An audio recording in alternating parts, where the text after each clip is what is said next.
Morning, sir. Yeah. Oh, I can't hear you. I can read your lips, but I can't hear you. Okay, there is it in? Yes, sir. Good, good, man. How you doing this morning? And good, man. It's good to see you always. Man, same here, likewise. How the boys doing? Man, they doing good. They in their sleep now. Yeah, I took them to I ended up getting them Monday and so for New Year's. And so the odd years are my years anyway. So I ended up getting them for New Year's and I took them to the Kalahari water park in Texas. So Oh, yeah, wow. good. Yeah, they good. Oh, that's great, man. I'm glad to see you happy, man. That's awesome. Yeah, appreciate it. Yes, sir. What else is going on? How's everything else Man, you going? know what? But Yes. D1 wanted me to put in the chat in the group thing, but I couldn't, I don't know. I had to figure it out. But Okay. you got me started. So when you got to talking about on who those names, who they represent, you Yes. got me thinking about Moses. Yes, And sir. you know, Moses had Aaron speaking for him. And so Yes. you got the ball going on. I need to figure out that's on my list of what did Aaron mean and what was his significance, you know what I mean? As opposed to just, it's more than just Moses had a stuttering problem and there's something more to it, you know. I think you sparked something with that. Mhm. Okay, well, good. Well, I'll let you, get to it and stuff like that. But see, it's not that there's always something more to it. We just have to, a lot of times we just don't understand either. We don't understand. Sometimes we try to make things more than what they are instead of understanding everything that they are. So it's almost like, yeah, there's more to a book than chapter one, but chapter one is just chapter one. Mhm. Right. So it's part of a larger thing, but it's still only chapter one. Chapter two has its own special significance. Right. Mhm. And so Mhm. so Moses's thing was that he drew people out of his job was to draw people out of Egypt. Egypt means the house of bondage. Pharaoh is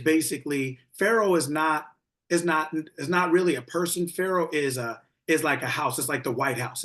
It was originally the place where the kings slept. It was their version of the White House. So Mhm. Moses' job was to draw was so Moses means to draw out. So Moses' job was to draw out the children of God out of bondage. Well, children, like we talk about, are an expression, right? So when you're trying to draw your expression out of bondage, what that's saying to you is that you're trying to draw your dreams out of all the your dreams and desires, all of your desired expressions out of they're hostages right now. They're being bound by whether it's worry, fear, stress, doubt, guilt, shame, all the mental and emotional, the psychological conditions that keep us from being able to express ourselves the way we want to. And there's that aspect of your psychology called Moses, which is like, Harriet Tubman on the Underground Railroad, so to speak. Her job was to bring the slaves out, was to find a way and a path to get out of slavery into freedom. So Moses' job that part of your mind's job is to free you from all the things that stop you from being able to express yourself. But there's also that part of you that is kind of afraid to do that because he wasn't going to get into it physically with Pharaoh, but he had to speak to Pharaoh.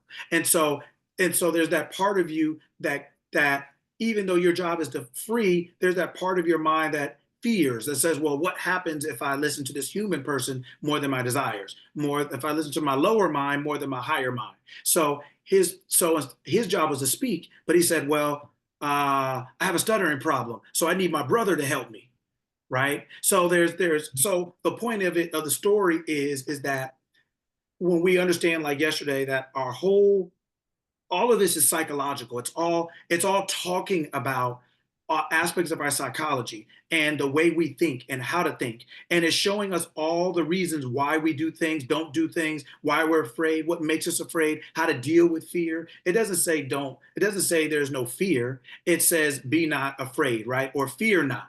But you can't fear not if there's no fear, if there's nothing to fear, meaning something you could possibly be afraid of. But being afraid of something is just the absence of knowing how to deal with it properly. So he had to bring Aaron in because there was that part of him that wasn't designed to go, was only designed to take out, but not designed to go into. Wasn't designed to go into. So Harriet Tubman never stayed free in that sense, right? She got the people, brought them out, but then after that, what did she do? She went back, right? Because her whole job was to go back and forth. It wasn't about her own individual freedom.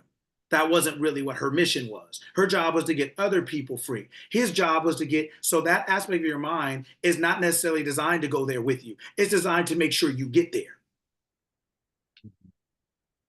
You see what I mean? It's a completely different understanding. It's not that Moses didn't fail. Moses did what he was supposed to do. Moses was not supposed to go into the promised land. That wasn't his job. Aaron's job was to do that. So Aaron took over, or the next people or person took over. That was their job. So Moses' job was chapter 1. It wasn't chapter 2, 3, or 4. Right? But every one of these characters are psychological representations of what's going on within you. So it means that you have everything to not only free yourself, go into the promised land, experience all of it, but you also have the freedom to be locked up. You have the freedom to complain, right? Remember when they were wandering in the wilderness for 40 weeks, right? Yep. 40 years, I'm sorry. But that 40 represents the time it takes from inception to birth. That is the time that a woman is pregnant. Generally, it's supposed to be 40 weeks, generally, right? But most women only get to about 36. But 40 just means time from inception to birth. 40 is the full amount. So it's a psychological number talking about the full amount, the time it took them to get from being slaves to reaching the promised land. But the reason it was delayed is because they kept complaining the whole time, right? So they're psychologically walking around in circles. They're psychologically going back and forth. And that's why it took them longer to arrive at their promised land. And that's why when we have a desire to be something, what do? We go back and forth. I can do it. No, I can't do it. I want it, but I don't have a degree. I would like to be this, but she keeps telling me I can't have it, or I can't be that, or that'll never happen, or whatever it is, right? We go back and forth and back and forth. And that person physically represents Pharaoh. They represent this thing that we feel enslaved by. Our boss telling us we can't have a day off or the week off, or we can't go on vacation, right? Or, when we feel like the economy is bad, it's something that we think has power over us. So we start to say, oh man, well, I guess I'll just stay a slave. And we start conditioning ourselves to remain that way. We start finding comfort foods, comfort behaviors, comfort. And that's why most people do all the stuff that they do. It's not what they do, but it's why they do it. That's why people drink too much, smoke too much, eat too much, entertain themselves too much, because it's not that those things in and of themselves are bad or inherently bad, but they are palliative or coping mechanisms. They're coping measures. So you're like, well, since I'm never going to get free, I might as well, or it can't hurt, or why not? Or what do I have to prove? Or who am I trying to impress? Or we start saying things to ourselves to not be our best or to not have our best because we don't believe we have access to it or we can ever become it. That's what the story is talking about, is all the children of Israel, all of our emotions. They're all the reasons, they're all the emotions and behaviors that we act out and feel while we're trying to free ourselves from something. And we have to decide whether we want to stay a slave or be free, right? And there is a time in between. There's a land, there's a desert, right, where your mind is kind of going, where am I? What am I? How am I going to get there? There's that time in between where you feel like, man, I'm not sure. But Moses is with you. That psychological aspect of your mind is with you, your tour guide to get you through the desert. That's his job. That aspect of your mind is his job to get you from a slave or to get you from a job you hate or a relationship you hate or poverty or sickness to the promised land, to your desired outcome. There's an aspect of your mind and it's personified as Moses. right? But Moses has his own issues, right? So to speak. So it's almost like a relay race in your mind. Moses to Aaron to Joshua to this or that. And that's how you get from slavery all the way to the promised land of milk and honey. Does that make sense to you? Yeah. Yep, 100%. Okay. Okay. So it's not that, hey, good morning, everyone. Happy Saturday. It's good to see everybody. It's good to see everybody. Good morning. Good morning. Good morning. Right. So, it's we're just talking about the story of Moses and Egypt and things like that. Marlon and I were just talking about that a little bit. And what I was impressing to him and what I want to press to all of you guys is that all these stories are psychological dramas. They're all talking about ways that you operate psychologically. Your body doesn't mean anything. It's meaning it's not who you are. It's just what you have. So your journey here is not about your body, but you need your body here to have the journey. Your journey here is about your experiences because your experiences in life are what you're going to take with you when your body ends, called death. Your experiences, your memories, because I am is consciousness. So consciousness, I am, is who you really are. So having this physical experience, like Marlon said, he took his boys to an amusement park, right? So Marlon's boys, I'm sure, had a good time, but Marlon's boys are at home with him now. They're not still at the amusement park. So their body now is not getting any more of that. But the way they can relive the amusement park is through their memories. Their body is gone, but their mind can always look back, can always remember, recount, reimagine. It can always attach itself back to an experience it had, right? But it needed a physical body to have that experience. But the experience itself is what allows you to remember because the experience itself is psychological. You're using your body to have a psychological experience, right? So to have a psychological opportunity. And that's why you can remember, memory, mind. You can remember that forever, even though your body hasn't been there in 20 years, 50 years, 100 years, right? So that's what these stories represent. They're just talking about aspects of your consciousness, right? They're talking about how you go about freeing yourself from slavery, from the slavery of poverty, of sickness. Pharaoh just represents that belief in something greater than you, that belief in something bigger than you, that holds you hostage. So when you want to be wealthy and you don't have a degree, or you're black, or you're a woman, or you're a felon, or you're a single mother, or you're a single father, or whatever Pharaoh is in your mind, right? Whatever belief that you have that opposes your ability, that you put in your mind and says, this is the authority that I have to submit myself to so I cannot be free. I can't be free because I can't be free because I can't have that because I can't go there because I can't do that because that is essentially your Pharaoh. That is the power and authority of your mind that you have submitted to, which will keep you enslaved, meaning separate from your freedom, from your desire, from your expression. Right? Does that make sense to everybody? Right? It is. Self-sabotage is the only sabotage. Self-sabotage is the only sabotage. Because the only way you can be, so if I wanted to, let's say, Marlon, you have a business, which you do. How can I sabotage your business?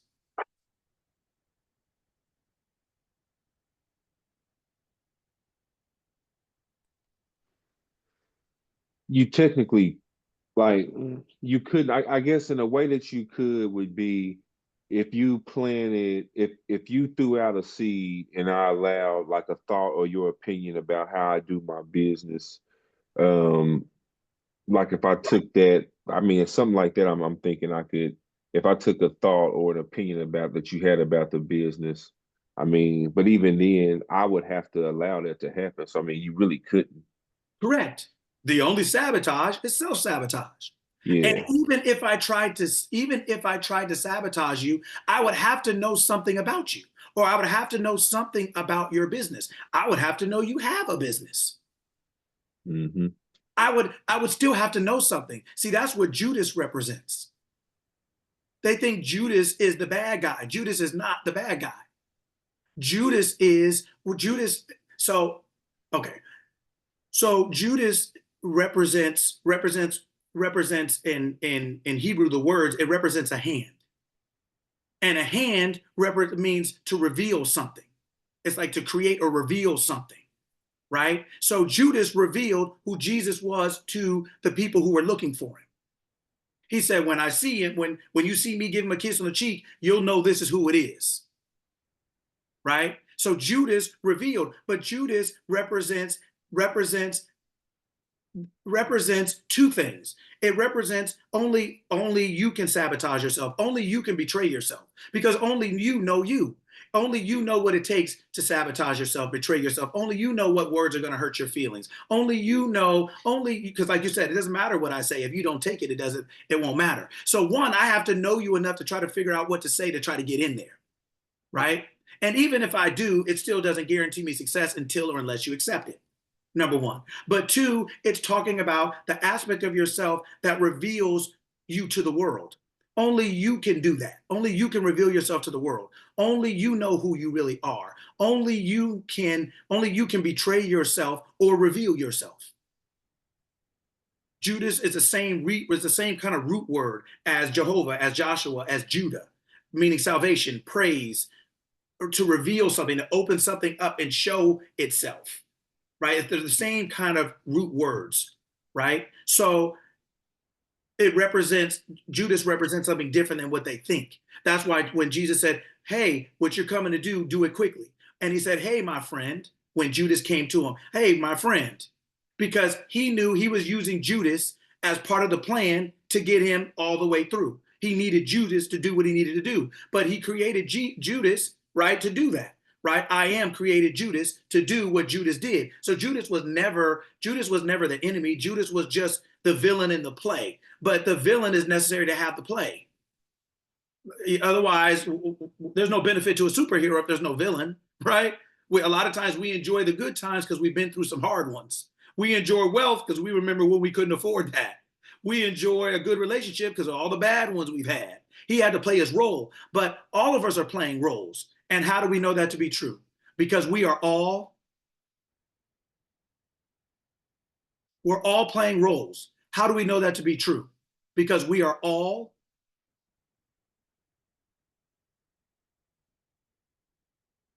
one. What reveals the role we're playing? Our gender? I'm guessing, y'all. And that's good. Like I said, it doesn't. You don't have to I be right. mean, I am. I mean, you would say essentially I am. What did you Mm, say the other day? Like you judge a fruit. I mean, you judge a tree by the fruit that it bears. yeah. Okay. So what is the? So then there. So you're judging the tree by the fruit. So I am is the tree. Marlon is the fruit. So who is playing? Who is playing the role? You said Judas played a role. So Your conscience, who is Judas? What would we call Judas? an aspect of our conscious mind. Yes, in physical form, we would call him a what? Man, Oh, mankind. I know what you're saying. Like kind of like a trader or No, what would you call him if uh, you didn't know him? Like, okay, closer to what Monique is saying. You're saying a man or mankind. You would be like, hey, over there, do you see that? Human. No, Person. yes, Man. person, person, person, Persona. persona, meaning what? Yes. Mask or character. And a mask or a character, what does a character do? They play a Whoa. they play a role. they play a role. And Part they the play the role, they play a role in a play. play. So what do you think life is? One big production play, a movie, or whatever you Production want it to be. is one big play. And Marlon is the director, producer, owner, operator of his play. Mm. And the play is called Marlon. The play is called Sarita. The play is called Sparkle Bailey. The play is called Monique. You're using all the characters, but you hired them all. You gave them all the roles. They're reading off your script. That's why there's no one to change but self. If you're going through like a reading session before, that's why, like, if you like watch TV shows or movies and stuff, and they show you like in the back, they show you behind the scenes, and they have like reading sessions where they're all sitting around a table and they're all reading their scripts, right, to each other, and they're all, yeah, they're practicing. They're saying, does it sound? Do I want it to sound like that? Oh, you know what? That doesn't really sound like that. We should change it. They're practicing before the cameras come on. Does that make sense? So that if it doesn't sound right, they can fix it now, so that when the cameras come on, it's lights, camera, action, right? Got to be lights, camera, action. So before you turn the lights on with the cameras and the action, before you start spending your money and your time, you're going over the roles. You're going over the scripts that everybody is going to play, right? So everyone in your life is playing a role. You've hired them to play a role called mother, brother, sister, enemy, villain, friend, somebody you like, somebody you don't. It's a play. It's not, this life is no more real than the TV show that we watch or the movie we watch, but it feels real when we're watching it. It feels real when we live it, right? But everyone, just like you, they're a person, a persona, they're a character and a mask, but they're in your play. Your life is your play. People don't have free will in it the way you think they do. It's not about controlling them. It's about controlling your concept of them. It's about controlling your psychological concept of them, what you believe in them to be, right? When you're the producer, owner, operator, director, you're writing everyone's script, right? You're writing everyone's role. And then you're hiring a person to play this role, right? You're saying, I want a villain who is going to be this and that. I think Viola Davis is good for that. I think Brad Pitt is good for that. I think this person's good for that, or this person for that. But you've already written the script. You've already figured out what you want this role to be like. Now you're just finding the person to play it. What does it say? No man comes to me, right? Unless what? I call him. Oh, yes. Who calls? Who? I am. Yes. And no man comes to me unless my Father in me. The Father is in you. I am in you. Calls him. Calls him is physical. All physical experiences are called to you. What people call attraction, but they're called to you by your consciousness. People think, oh, well, how do babies get sick and this and that? They haven't done anything. Well, we read to babies in the womb, don't we? We know they can hear. We know that they can interpret. We read to them, we talk to them, and all the other things. So all the chaos that is going around you, all the psychological things that are happening, your baby, just like breast milk feeds, so does your psychology feed. What you're thinking and feeling and believing to be true, the environments that they're in and believing and that they're taking in creates physical things. All thoughts create physical things. And so they are downloading just like we download. But they are more impressionable because of, just like their physical body is vulnerable, so is their consciousness. But that's the only way to make this real, is that you can accept anything. You don't know your God in that moment. You don't know you are. You wipe the slate clean in order to have a human experience. You go to sleep at night, and then as you wake up, you become more and more back to yourself. Well, when coming through this birth canal, you went to sleep. And as you're maturing, you're waking up like you do in the morning. You're waking up systematically. Increasingly, you're waking up. You're waking up to more of who you are psychologically. I am. That is me. Oh, yeah, now I see how that happened. I see why that happened. Oh, okay. Right? So when you have any type of psychological issues happening, they create physical reflections. If they're psychological issues, they will become physical issues. Right? That's just the only way physical things come. Right? I am made the body. So consciousness makes the body. So then whatever you're conscious of makes the body the physical representation of that. So you cannot have a healthy mind and a sick body, because a healthy mind doesn't make a sick body. You can't have a wealthy mind and a poor pocketbook. It just doesn't work, because the pocketbook and the body are expressions of the creator, of the mind, of your awareness of being. Right? So the only way that can be present in your life, if that is what's happening in your mind. because life doesn't create itself. Life was created. The body didn't create itself. It was created. Right? Sarita. And I'm sorry, I'm moving around, so I didn't want to distract y'all. But my question is, and I have my son here. So in what you're saying, because we create our own roles, if we've done that since birth, and maybe it's, and I'm thinking maybe it may be subconscious on something that we've done, previously. What is the best way? And I know, like, as far as, affirmations and things of that nature, what is the best way for, say, someone that's 16 to begin to change those roles? Well, so you have to be specific about, not specific like telling your business, but you have to give me an example of something. You have to, so I can, yes. Okay, so if as a child, he chose me as a parent, Yes. right? Yes. He chose, father, no longer here, right? So now it's just me as a parent. How does this be? You have to start over because you're breaking up. And, I'm sorry. That's okay. Oh, Okay, please. Go ahead.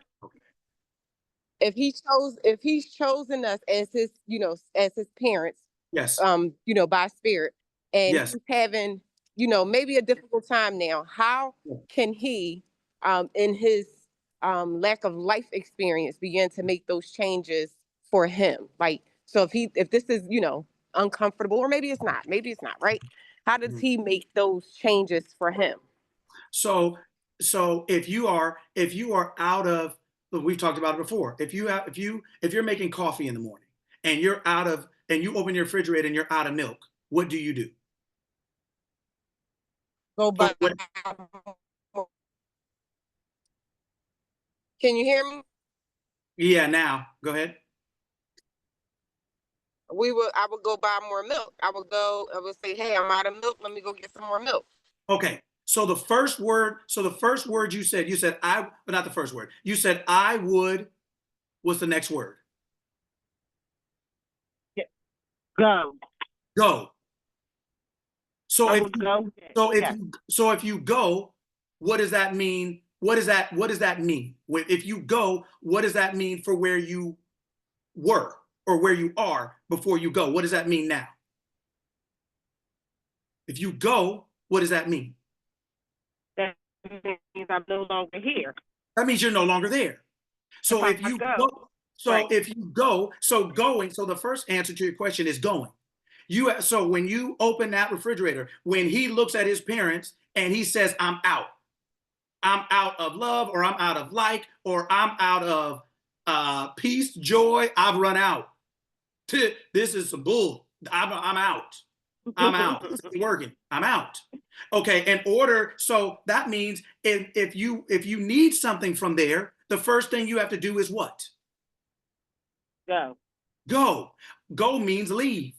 It means you're going to have to go. Now, where are you going? In this case, if you want milk or creamer, where are you going? Going to get what it is that you feel like you need, right? From where? In this case, milk or creamer, from where? From the supermarket. From the supermarket. So the supermarket, you go to the supermarket. Okay, well, what is your metaphorical supermarket? Where is it? What is it? Where is it? Where's your metaphorical supermarket? Where do you go and get anything and everything? In your mind. In your mind. Within. In your mind. So you go into your mind. And then you go into your mind to do what? You go into the store to get what, in this case? The answer or understanding. The answer, well, yeah, the answer is the understanding. You have to understand what the answer is, and the answer is a reflection of your understanding. So you're going to get the milk. You're going to get the thing that you're out of. So now, in this case, you go into your mind and you go to get what it is you're looking for. What does he want? What is he looking for in his experience? Is he looking for more love? Is he looking for patience? Is he looking for money from you? Is he looking for a better Only he knows that, but it doesn't matter. Only he knows that. I was Right, getting ready to right. say I Yes. can only press on him what I want him to want, but I don't know what it is. Right. Well, because he's the one that wants the coffee. You don't. You would like, Mm. he wants something. You don't.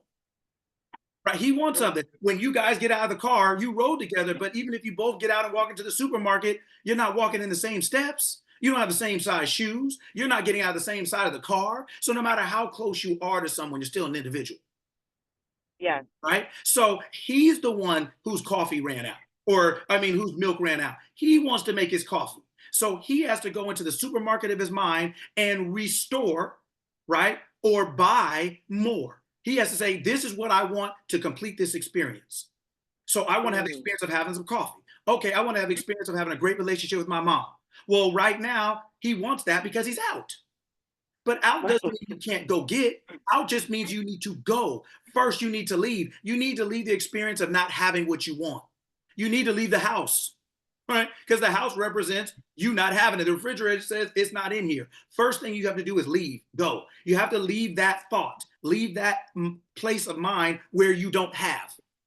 Then you go to the place of mind where what you desire is, where it is. So you go into your mind, which is like a supermarket. You can pick anything from there. In this case, you know you're picking something to pour into your coffee. So in this case, I go into my mind and I say, what do I want from my mom? If I'm him, what do I want from my mom? What is it I want? What am I out of that I feel is making this relationship incomplete or not as satisfactory as I want? What is it? Do I want her to be more kind? Do I want a bigger allowance? It doesn't matter what she wants. This is not her coffee. So I don't have to talk to her about that. This is my coffee. So what do I want in this experience? And he may say, I want an allowance. My mom says she's not giving me no money, but I want $25 a week. So now I'm going to go into my mind and I'm going to select that creamer. I'm going to go into that milk. I'm going to go into my mind and I'm going to select $25 a week or a month, whatever I want it to be. $25 a week, let's say. And I'm going to select that. Physically, I use my hand. Mentally, I do what? Use my mind. I use my mind. How do I do that? What does that look like? What is that? Yes, that's right. But what does that look like? Meditation, affirmations, talking to yourself, visualizing. All those things are now a reflection of your my thoughts, right? Of your possession now. I have it now. I have it now. I'm talking just like I have the $25 in my hand. When he goes to buy that milk, the coffee's not there with him. He's going into the store. He buys the milk. He puts the milk on the seat. Now he's happy now because he has the thing to complete his experience, even though he hasn't even paid for it yet necessarily, maybe in the basket. He hasn't paid for it yet. He hasn't consumed the milk yet, but he feels satisfied because he possesses the thing that he didn't 10 minutes ago. It's now in his possession. So now he's no longer lacking it or without it. He has what he needs to complete his experience. So now he's on his way home. He still hasn't had any of the coffee, still hasn't had any of the milk, but he's satisfied because he knows it's only a matter of time. But it's only a matter of time. Why? Because I already have it. I possess it. I can look at it. I can touch it. It's in my hand. Well, psychologically, you do the same thing. You go into your mind and say, I have $25. $25 is the same thing as a psychological possession. I have $25. Man, I'm so glad my mom gives me $25 a week. Man, I'm out here killing them. I'm about to buy some J's at the end of the month. The next month, I buy a video game. I'll be out with my homies. Because I got $25 a week. I got $25 a week. It is best not to talk to your mom about it it's best not to do that, because when they say no, it's like Pharaoh, right? No. And then guess what? You're going to turn right back around and be busted and disgusted in the room, slamming the door. I hate you. I can't wait to get out of here. What'd you say? Nothing. You go through the whole right, that all of us have done, right? So what I'm saying to you is that just like you would go, you would leave, you would go. You wouldn't sit there mad at the refrigerator saying God hates you, God will never put more on you than you can bear. You don't have the milk. You don't have your desire in the state of mind you're in. You don't have it. It doesn't exist there. The milk doesn't exist in that refrigerator. It's gone. It's empty. There's nothing in there. So the first thing you have to do is go. You have to leave the state of mind where you don't have what you want. And you have to go to the place in mind or the grocery store in mind that has what you want. And then you have to select what you want. What do you want? Do you want $25 a week? Do you want $25 a month? Do you want soy milk, almond milk? Do you want 2%, low fat? What do you want? Because you're going to have to pour that in your coffee. And if it's not what you want, you're going to have milk and still not have the right thing. You want $25 a week, but you're saying I want $25. But she gave you $25 once, and you're mad for 3 months because she only gave it to you once 3 months ago. You got 2% milk instead of low fat, or instead of soy milk, or almond milk, or oat milk. What do you want? So you leave. First thing you do is you leave the state of mind that doesn't have what you want to go to the state of mind or the place in mind that has what you want. Then you go in there and you say, what do I want? I want $25 a week. Okay, how do I possess that? How do I take that out of the refrigerator? Right? By saying, I have $25 a week now. If you just say, I want $25 a week, you can go into your mind, you can go into the store, but if you're just looking at the glass with the milk inside, you're just window shopping. You're still separate from it. The point of possession is to open the thing, put your hand in it, and possess it. As soon as it's in your hand, you feel relieved. You feel like, oh, this is nice. I got what I want. I have what it takes to complete my desire. So now I have the $25. How? By telling myself I have $25 a week. My mom always gives me $25 a week. I don't care what the economy is, the weather is. I don't care if my mom didn't go to work this week, went to work every day, doesn't, whatever. I got $25 a week. That means he now opened the refrigerator, grabbed the milk, and he's possessing it in his mind. He's saying, I have this thing. I have this thing. Now, just like you would with the regular milk, it's only a matter of time before you pour it in the cup. But because you have it in hand, you feel satisfied. You don't feel the same way you did when you opened that refrigerator. Why? Because you're at the grocery store now. You're not at home. So now when you go back home, you coming home with the answer. You're coming home with the cream or the coffee or the milk. When you go back home, you are coming back, meaning when you come back to your mind, you're saying, I now have come back to my mind saying, I have $25 a week, or I have a great relationship with my mother, or my mom always understands me and supports me. We have the great conversations. I can talk to my mom about anything, right? I picked this person, but you know how you pick a car? And you like it and it's nice, but you still got to figure out how to work the buttons. Like when you get a new car, you out there taking pictures in front of it and everything, happy, right? But you still don't know how to work all the stuff. You still try to figure out how the heater works. How do you get your Bluetooth connected? How does this work? Should I push 4-wheel drive? You're still trying to figure out this thing that you have bought for you, that you know you wanted, you know you like. You picked your parents before you got here. Where you came from, you weren't stupid, you weren't crazy, you didn't have ADD, ADHD, you weren't weird, you weren't this, you weren't that. You were perfect when you picked from where you were. So how did you not pick perfectly for the experience that you wanted? Because you got to remember, this experience is, you don't die. Your body dies. Your awareness of being doesn't die. So you get to do this as long as you want, over and over and over and over and over. So all you're about is the experiences. And there are no good or bad ones in the sense of how humans define them. Humans define good and bad because we're limited in time in humanity. We only have so much time. I can't believe they did this to me, but you wouldn't care if you knew you had 12 million years left. If you knew all the money was yours, you knew you couldn't go bankrupt. So you'd be like, I got no money, that's crazy, right? If you look at it from the big picture, the smaller picture would be less consequential. You'd be like, oh, that doesn't matter, because I know this ain't gonna last, this ain't real. No matter how good the movie is at the movie theater, when it's over, guess what you got to do? Leave. Go home. Go home. Because the movie theater is not reality in that. It's only a small part of it. Does that make sense? Right? It does. So what I'm saying is that you can click off and do, keep moving. But so the whole point that I want everybody to understand is the first, when you're out of something, when you want something different than what you're experiencing, the first thing you have to do is go. You have to leave where you are mentally, because where you are mentally does not exist. First thing you have to do is go. Second, you go to the place in your mind where it does exist. And in that place, you can pick anything you want. Low fat, 2%, $25 a week, $25 a month, $25 a day. You can pick anything, because in that grocery store, you can have anything you want. And then how do you possess that psychologically? The same way you do with your hand. You go in there and you grab it. You go in your mind and you possess it. How do you possess it? How do you express that possession? By saying, I am this. I have that. This is the way it goes for me. Now, why are you, unless you're going to go down the grocery store saying, hey, I got 2% milk, everybody think that's cool? Well, it's the same thing. You don't go to your mom and say, hey, I'm believing for you to give me $25 a week. Do you think that's cool? She's going to be like, no, I really don't.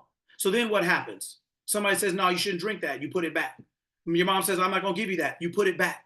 So what did you put back? What is the milk or dream? What does the milk represent? What you didn't want. No, what does the milk represent? Oh, what you wanted. What you wanted. So then Yeah. why would you go around asking everybody what they think? Why would you care? They don't want what you want. They don't need to, and you don't want them to. Keep them out of the way. Keep them out of your mind. So if you want $25 a week from your mom, don't talk to her about it. Don't ask her about it.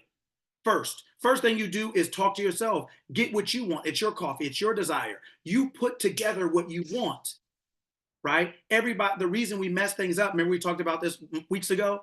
You giving birth, and then you taking your baby out in the hallway to let everybody name it. Would you do that in your right mind? That would be insane, right? It's the same thing. It's your desire. Why would you let everybody name it? Why would you let everybody tell you what's possible? Why would you let everybody tell you you can't? It didn't come to them. It came to you. So you can go for whatever you want. And Sarita, I don't know. You bet. Good luck. Good luck, because your purse may be wide open. But right? But that's what it is. It is all of us within us have the kingdom of heaven where everything represents. And you go within yourself and decide, you pick out what you want to experience. And then you possess that in your mind by telling yourself, this is what it is. This is what I have. And you do it over and over. And every time you think about it in your mind, this is what you say. Do you know what this is? When you went to get that, we talked about it yesterday. When you open, how can I say it to you guys? Because I don't want to give it away. Monique, I still see you. When you open that refrigerator, you're a person. You're one person. When you open that refrigerator and you open that door and there's nothing in there, and now you realize you want to go get something in order to complete what your desire is. When you open that refrigerator and there's nothing in there, what happens to you? What before you opened it, you were thinking one thing. When you opened it, then what? Initially, you like, oh man, ain't nothing in here, and then you So start thinking, there's something. So when you say, oh man, there's nothing in there, what is that an expression of? When you said, oh man, there's nothing in there, did you know that before you opened the refrigerator? no. So you said, oh man, there's nothing in there. What is that a reflection of? What does that represent? Awareness.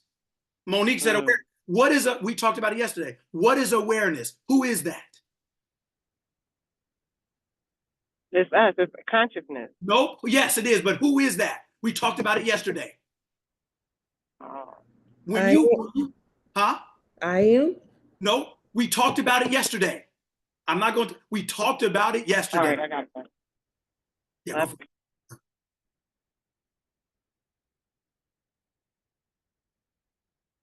what is it? Yeah, see, I want you guys to understand what something really is. Okay? No? Because think about it. Wisdom? Nope. Watch this. What made the person go to the refrigerator in the first place? What made them go there in the first place? Desire. A desire, which is another word for desire is what? Thought. So Sarita represented what? When she went to the refrigerator, she represented what? A desire that wanted to get met. Yeah, but what was the word? The other word? A thought. A thought. When she opened the refrigerator, then what happened? She became aware. So then what did that represent? What does that awareness represent? The humanity? Nope. We talked about it yesterday. Yeah, the thought. Nope. But this is, and I'm glad you're all saying it, because I want you to understand what they're really talking about, in this case, in the Bible. Is it our subconscious? Nope. A feeling. Okay, what does that represent? What does that Emotion. represent? You're saying it, but you're not saying it. Yes, you're right. Feeling, emotion. What does that represent? Experience.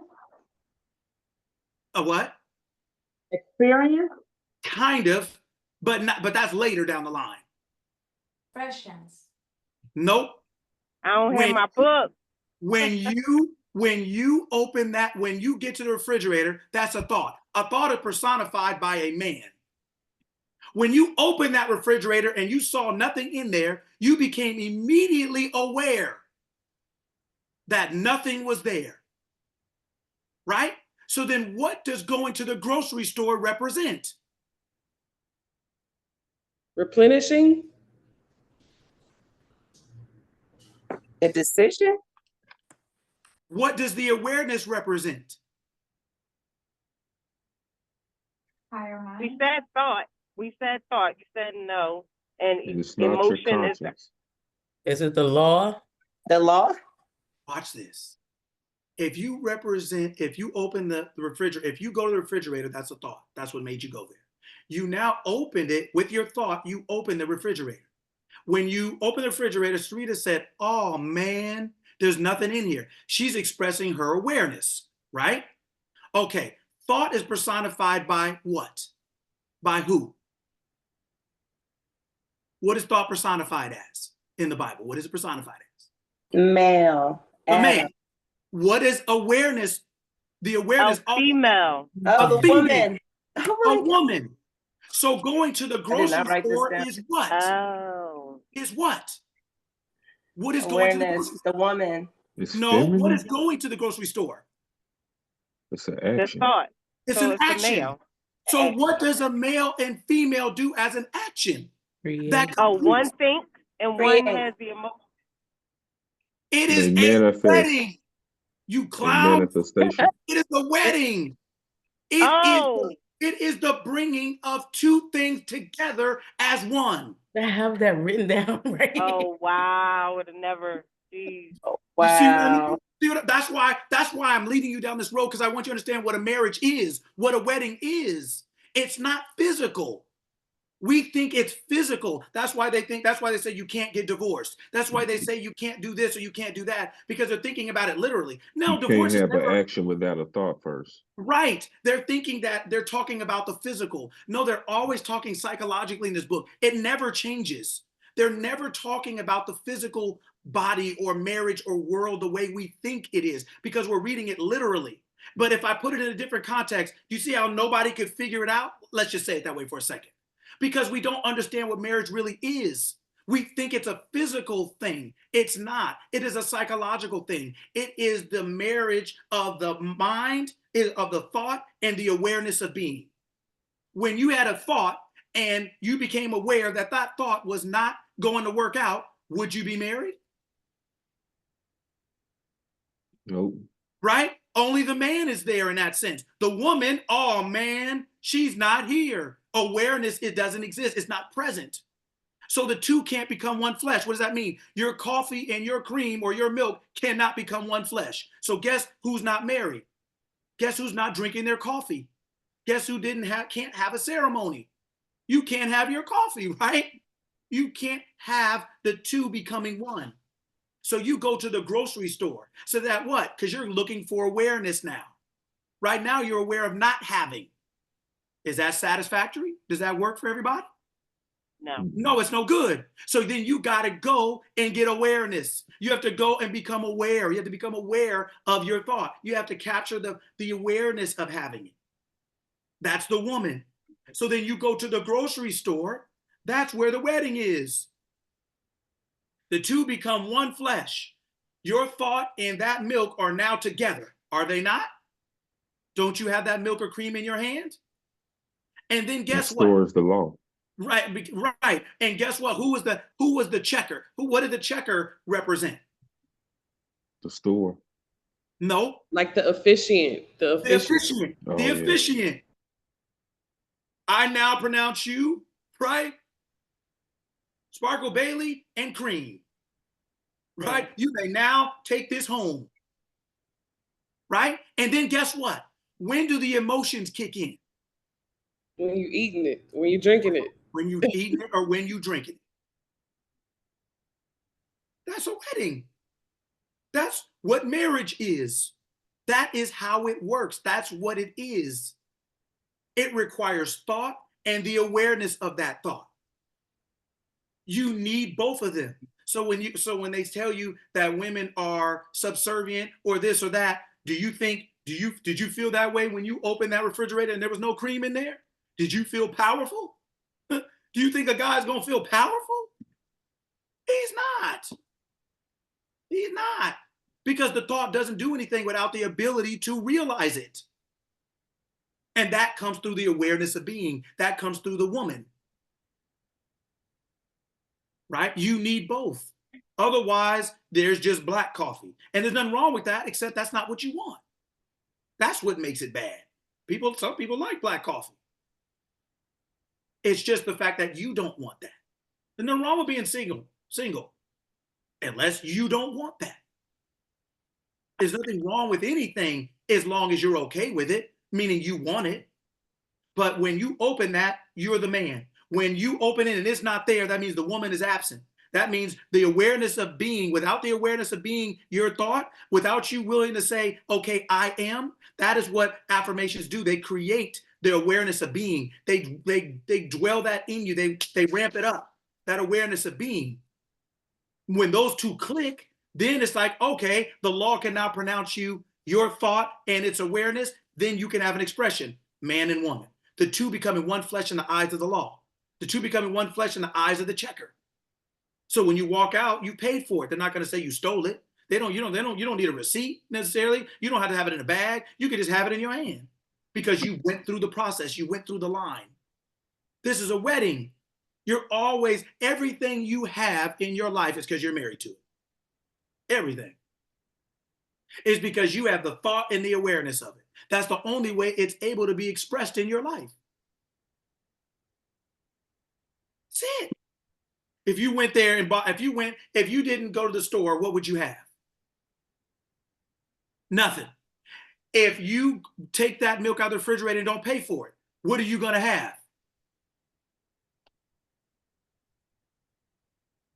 What? Nothing.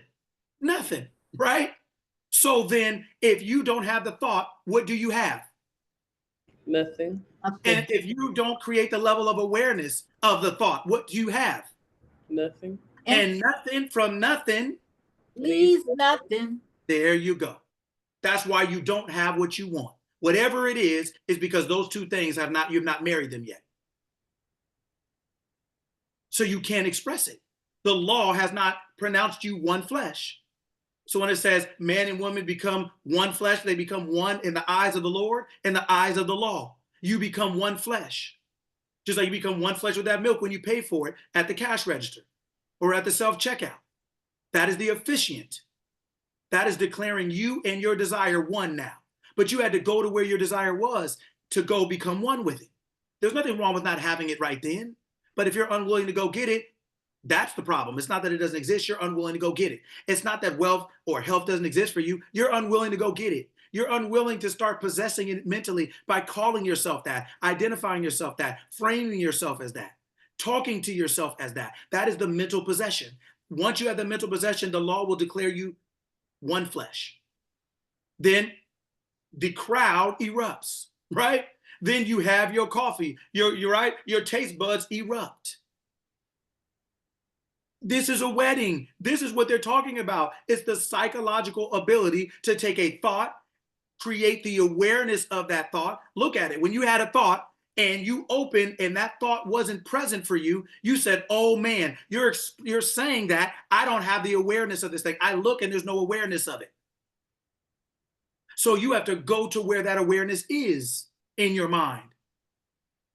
Just like you went to the awareness where that physical awareness was at the grocery store. You have to combine the two. You have to make the thought and the awareness become one. That is how the law will then produce you one flesh in the eyes of God, and now you express. In the eyes of I am, you're one. So when you say in the eyes of I am, when you say I am wealthy, and you now talk to yourself constantly, I'm always healthy, I'm healthy forever and always, and you tell yourself that, you are drumming up the awareness. Just like, when you get closer and closer to the store, you anticipate the cream and the milk more and more and more.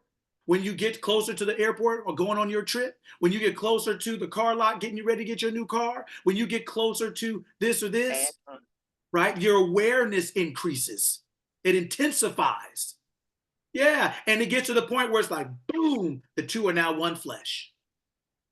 You have the enough intense thought to get you to move. And as you moved and got closer to it repeatedly, block after block, city after city, state after state, wherever it is, then as you get closer and closer, your anticipation grows, your awareness grows, and then it clicks, and the two become one flesh. You're in Brazil, you're at the store, you're drinking the coffee, you're going through the process of it in the sense of it's the psychological process. It doesn't mean that it has to take long. It's instant, but it's something you have to practice to make it instant. 2 + 2, 4, instant. But not when I was 3, not when I was 4. It was like 1, what? I'm 4, so I'm 1, 2, right?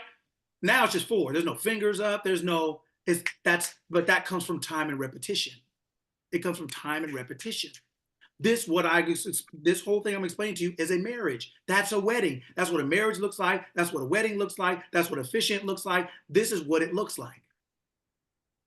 Everything you see right now, you're married to. Every single one. Look at your bank account. You've had a wedding. Look at what you're wearing. You've had a wedding. Look at who's in your house. You've had a wedding. Everything and everyone in your life you're married to, psychologically. You have thought it enough, and you've had an awareness of that long enough for the two to become one flesh. What does it say? No man comes to me unless my Father in me calls him. Father is awareness, right? Your awareness of being. It takes two to tango. Clothes mean nothing if there are no people alive, right? It takes two to tango. So what I want you to see what a wedding actually is, what a marriage actually is. This is what it is. We have a form of it that we express physically, but that's why most people don't do that well, because they don't really understand what it's actually taking. It's actually taking. It's why abusing your spouse is so stupid. You look in the refrigerator, there's no milk in there, so you start kicking the refrigerator. What kind of fool are you? What kind of fool are you? And now you're gonna break the refrigerator so much you can't put no milk in it. What kind of fool are you? It just goes to show you that people they wouldn't hit their refrigerator because they realize, I need this thing. Otherwise, nothing's gonna be cold ever. I gotta buy milk and drink it on the way home because I can't put it at home. I don't have anywhere to store it. I don't have anything to go home to. And ain't nobody there. That's because of you. Can't kick the refrigerator. Not gonna work. Right? So your thought and your awareness have to go together. And they will automatically be seen as one flesh in the eyes of the law, right? As a man thinks, so is he, right? As a mind believes itself to be, so it is. So is it, abracadabra. You have whatever you have, you're married to. Whatever you don't, you're either not married to or you've divorced. So they're all choices. All the thoughts in your mind are choices. You have to figure out whether you want to become aware of them, whether you want to marry them or not. There's 8 billion people on the planet. Let's just say 4 billion people. If you're talking about marriage age people, let's say. You got to figure out which one you're going to pick. And a marriage just you're picking a person that physically reflects your psychological awareness, understanding, and belief about the concept called marriage. If you pick the wrong person, it's not that they're necessarily bad. They just don't reflect what your concept of it is. If you go to get the cream and you want almond milk, it doesn't make 2% bad, but it does not physically represent what your psychological desire is for the way that coffee tastes. I don't drink coffee. Veronica does. So if I'm going to get something at the store, I may say, hey, do you want me to get some cream or whatever? And so sometimes I'll buy almond milk or I'll buy different things. And she'll be like, this one doesn't taste as good. The other brand tasted better or whatever else, right? So that brand does not physically represent her psychological desire, the way she wants it to taste. A person is just like that. You have to figure out, how do you want your marriage to taste? How do you want it to feel? How do you want it to make you feel? That is drumming up the awareness. You're using the thought, but then you're saying, I want it to feel like this. You're not talking about emotion, happy, sad, glad. No, you're saying, I want it to feel. What do I want my awareness when somebody says, how is your wife or how is your husband? What awareness do you want to possess? Oh man, they're great. Man, they're great. Man, they always treat me so well. They always treat me so kindly. Right? They're always so nurturing and loving. They always protect me. They always provide for me. Or they always rub my head. She always makes sure I have something to eat. She always comes and does this or does that. He always does this or does that. That is an awareness. So when you are, so the best time to have a great marriage is before you have one. Right? It's always easier to build a building than remodel it. But if you're in one that you want to remodel, then now you got to get to remodeling. So now you have to start using different equipment or swapping some parts out. You have to start talking about the person differently. You have to start talking about them differently in your mind. You have to start reframing them in your mind. Yes, you're in the same building. Yes, you're looking at the same structure, but you have to start reframing them in your mind. Because if you don't, you're not remodeling. You're sitting in the same thing day after day, complaining. You can't pray to God and then complain to Sparkle Bailey. You know what? Veronica's such a nice person. Man, Sparkle Bailey, Veronica, ain't she? This is some bullshit. You can't do that. Right? You can't do it. You can't not do it. You can't complain. You can't pray to God for a raise and then go into work and your boss makes you mad. Oh man, I don't got no chance to raise now. Can't do that. If you don't have the thought and the awareness of it, you're not going to get married. You're going to either be divorced or you're not going to be married. You're going to be separate from marriage. Right? You're going to be separate from your desired state, from the two becoming one flesh, the thought and the awareness becoming one. That's what it takes to express anything, for you to be seen as one in the eyes of the law. I can't understand. But...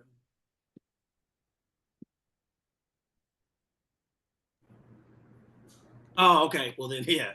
I was thinking about something you said, and I was just like, yo, like accountability, everything you talk about, it's like, yo, you chose this, baby girl. You chose this. Like, you can have whatever you want. So like, what do you want? And then when you put it out there, like you talking about, I'm married to this, I'm married to that. And I'm just like, dang, coach, like all this accountability in my face. Like, so if I want, I don't want to say too much, but if I Right, yeah. if I But want, I'm sure what you're thinking. Yeah, I'm sure what you're thinking is correct.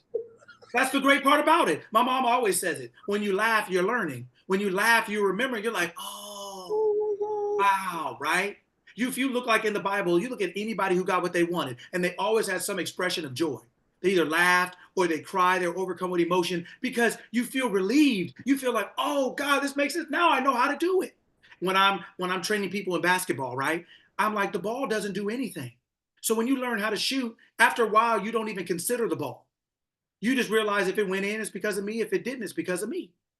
And so that's accountability in the sense of you realize like this ball has no option. I'm the shooter. So if I put this ball down, the ball's not going to shoot itself. So the only way that's going to go in or not is if I shoot it. So the only way it went in or not is based on how I shot. So the only way that people have a say in your world is based on how you're shooting. What are you shooting? How are you shooting? What is your psychological form? How do you think about things? How are you thinking about them? How are you shooting the ball? How are you thinking about them?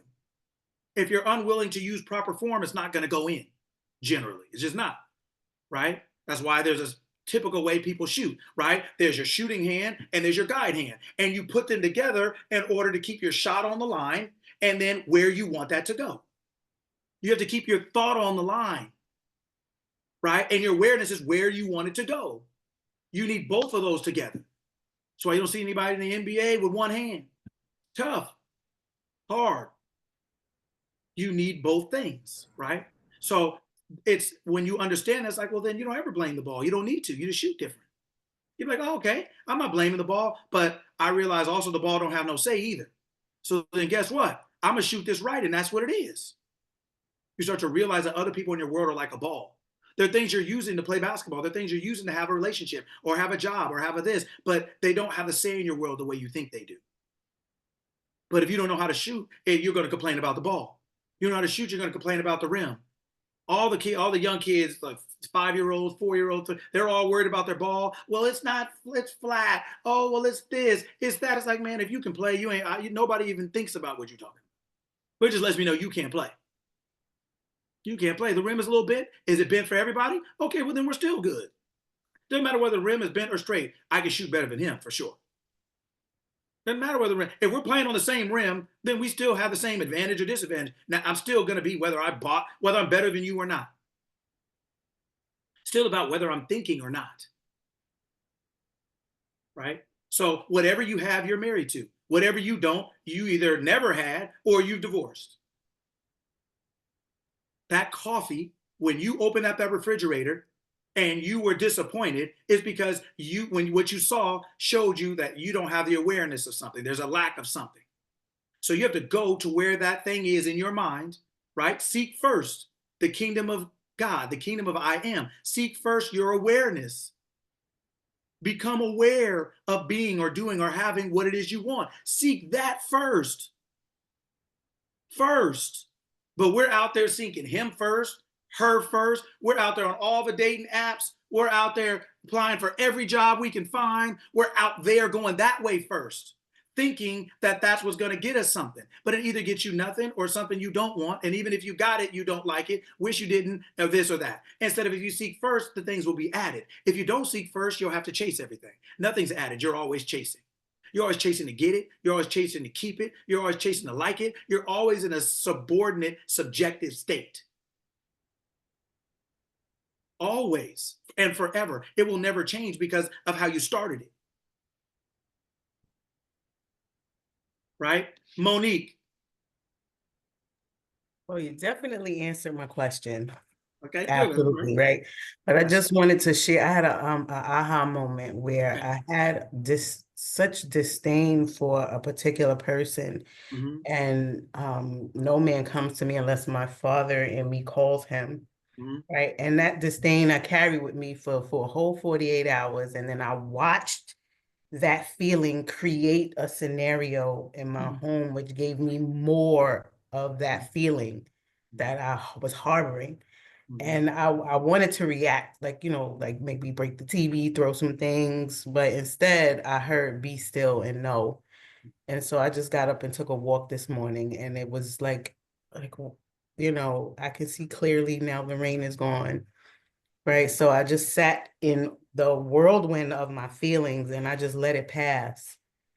And then I understood why I carried that disdain and how I watched it create. Like, I removed myself from the mayhem. And it was just such an aha moment. And then now that you're saying that I was married to that, I'm like, I don't want to be married to that.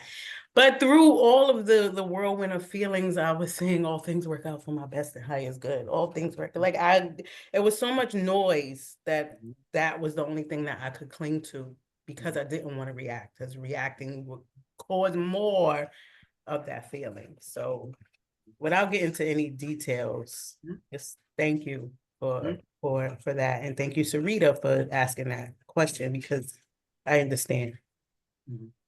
And that's wonderful. And that's why I say, like, we only have to get into enough detail to understand how the principle works. Once we understand how the principle works, then we know how to work it, right? And you say, so, because it works the same with anything.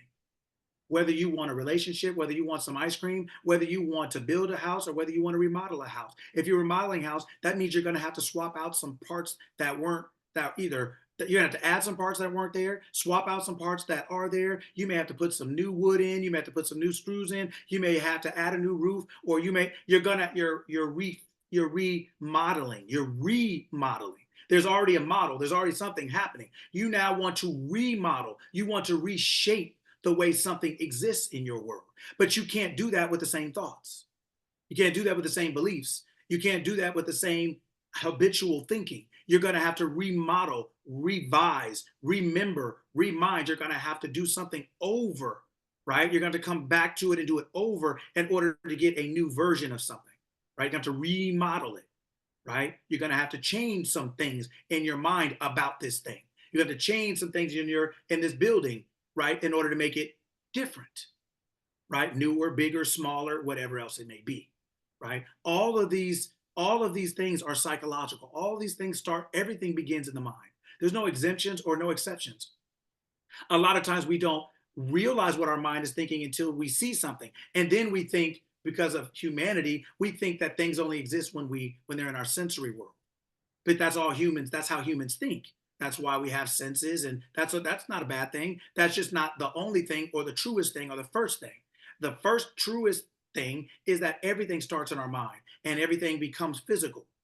Whether would you want to call it an invention, whether you want to call it a building, whether you want to call it a car or a relationship. They're physical representations of a psychology, of a set of thoughts and feelings and beliefs that we are entertaining, our mindset, right? And our mentality are the thoughts, feelings, and beliefs that we're running on, that usually the ones that we pick the most often. Habit mind.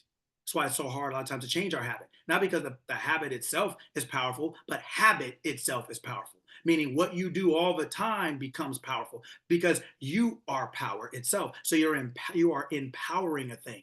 You're increasing your awareness of it, right? And the more you become aware of something, the more it shows itself, because you already have the thought. And once you have the awareness up to a certain point,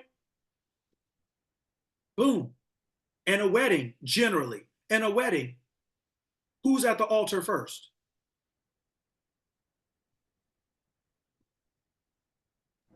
The husband and the officiant? The Well, man, yeah, one of those two, but it's not the woman, is it? the Right. man and the officiator. Yeah. Right. It's not the woman, is it? No. Right. Because you can't have an awareness without a thought. You just can't. There ain't nothing to marry. You can't have an awareness without a thought.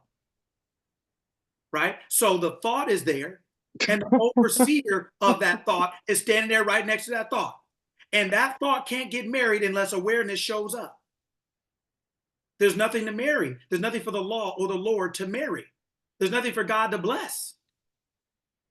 There's nothing for God to bless. You need the thought. You need the male and the female. You need the thought. You need the psychological aspects of mind. We're not talking about humanity in form. We're not talking, because humanity has gender. We're not talking about that. We're talking about just the psychology of it. But I'm using it in a wedding ceremony so that you can understand it. It's an easier way to understand it. The officiant, the law is sitting there like, let me see if this man and this woman show up. It's not involved. It's just overseeing it. It doesn't care who you marry. The officiant doesn't say, man, her? For real? Man, I would have picked somebody with. The officiant doesn't say that, right? The law doesn't care who you pick, who either one of you pick, right? But it's here to oversee that you both are equally yoked, that you both are here under your own, under your own will and desires. And guess what? The law is always asking. And how do we know that in a ceremony? The law is always making sure that's what you want to do. What do they say in a ceremony? Do you take this woman? Do you take this man? Do you? And what else do they say? What else do they say? What? Like in the middle, what do they say? If You take anyone, this- if That's anyone all. has any objections, Yep. Yeah, it's giving you one more chance for an out. Are you sure?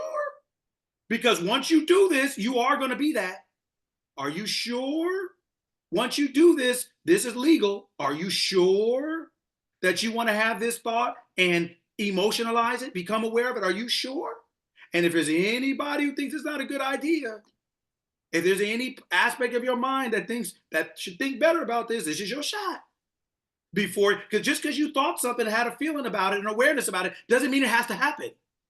But you better make sure that it doesn't then. Because if you don't and you keep going through with it, if you like, oh God, he makes me so sick, and you keep going, yeah, oh my God, every time I tell him something, okay, are you sure that you want to do this? Right? Because if you keep going, this is the law. You're going to be married. You're going to be married. You're going to be, don't worry, you're going to be real sick. Don't worry. Oh, he's going to make you real sick. He's going to get on your last nerve. That means all of them leading up to the end. Not just the last one, all of them. Yeah, right? That's why, if anybody has anything to say now, speak now or forever hold your peace. Don't come back to me later like, yeah, no, there ain't no return. We ain't taking no receipts up here. Hey, don't take your receipts up here at the altar. No, no, buddy. Right? So the altar of your mind, your consciousness is your altar. And what are you bringing on it? What are you bringing together on a daily basis? Your thought and what you're aware of being. What are you bringing together so that they become one flesh? Your experience. Right? Do you want your mind to celebrate that? Is your mind going to celebrate he makes me so sick? If you marry it, you going to celebrate that? Right? I want to explain it in a way that we can understand what's actually happening.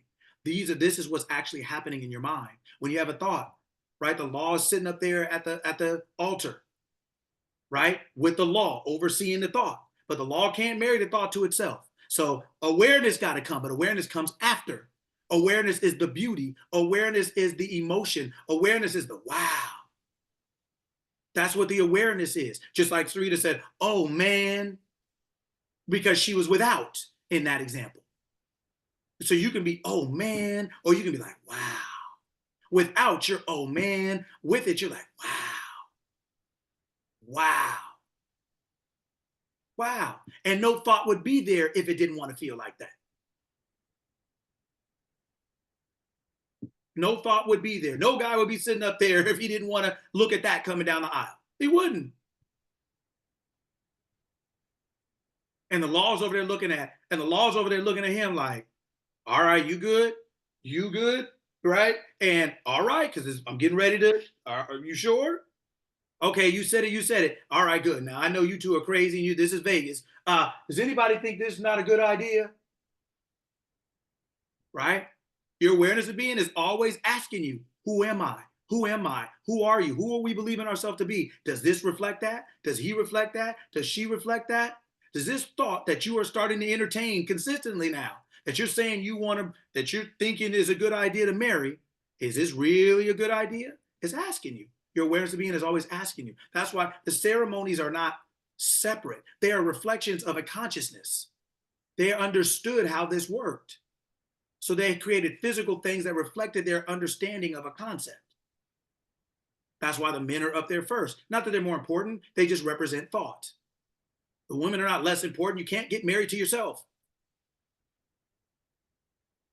Her dress costs more than yours. Her ring costs more than yours. You probably only there, because men probably would do a lot of things differently. But you're only there. It's like, okay, well, let me hurry. All right, fine, okay. Right? So to speak, in a sense of like the women have a lot of power in this ceremony. No guy thinks the wedding is for them. Nobody. No guy in their right mind thinks, man, you just don't. Now you're happy to marry her, but no guy thinks we just don't. We understand. We ain't crazy. Right? But it's still worth it to us because of our awareness. Like, wow, I'm going to get her. And I want you to understand that your thought, you men understand this part better. Women, you have to understand that your thought is like us in the sense of you're first. And you have to think about all of the things you're entertaining as thoughts in your mind. That is what you're getting. That is what you're walking down your aisle. Do you want to marry that? Are you about to put a ring on that? Because that ring is more expensive than the one you about to get. Right? We get a little band, and the other one, this don't shine, and ain't no bling, and ain't nothing sticking up, ain't nothing.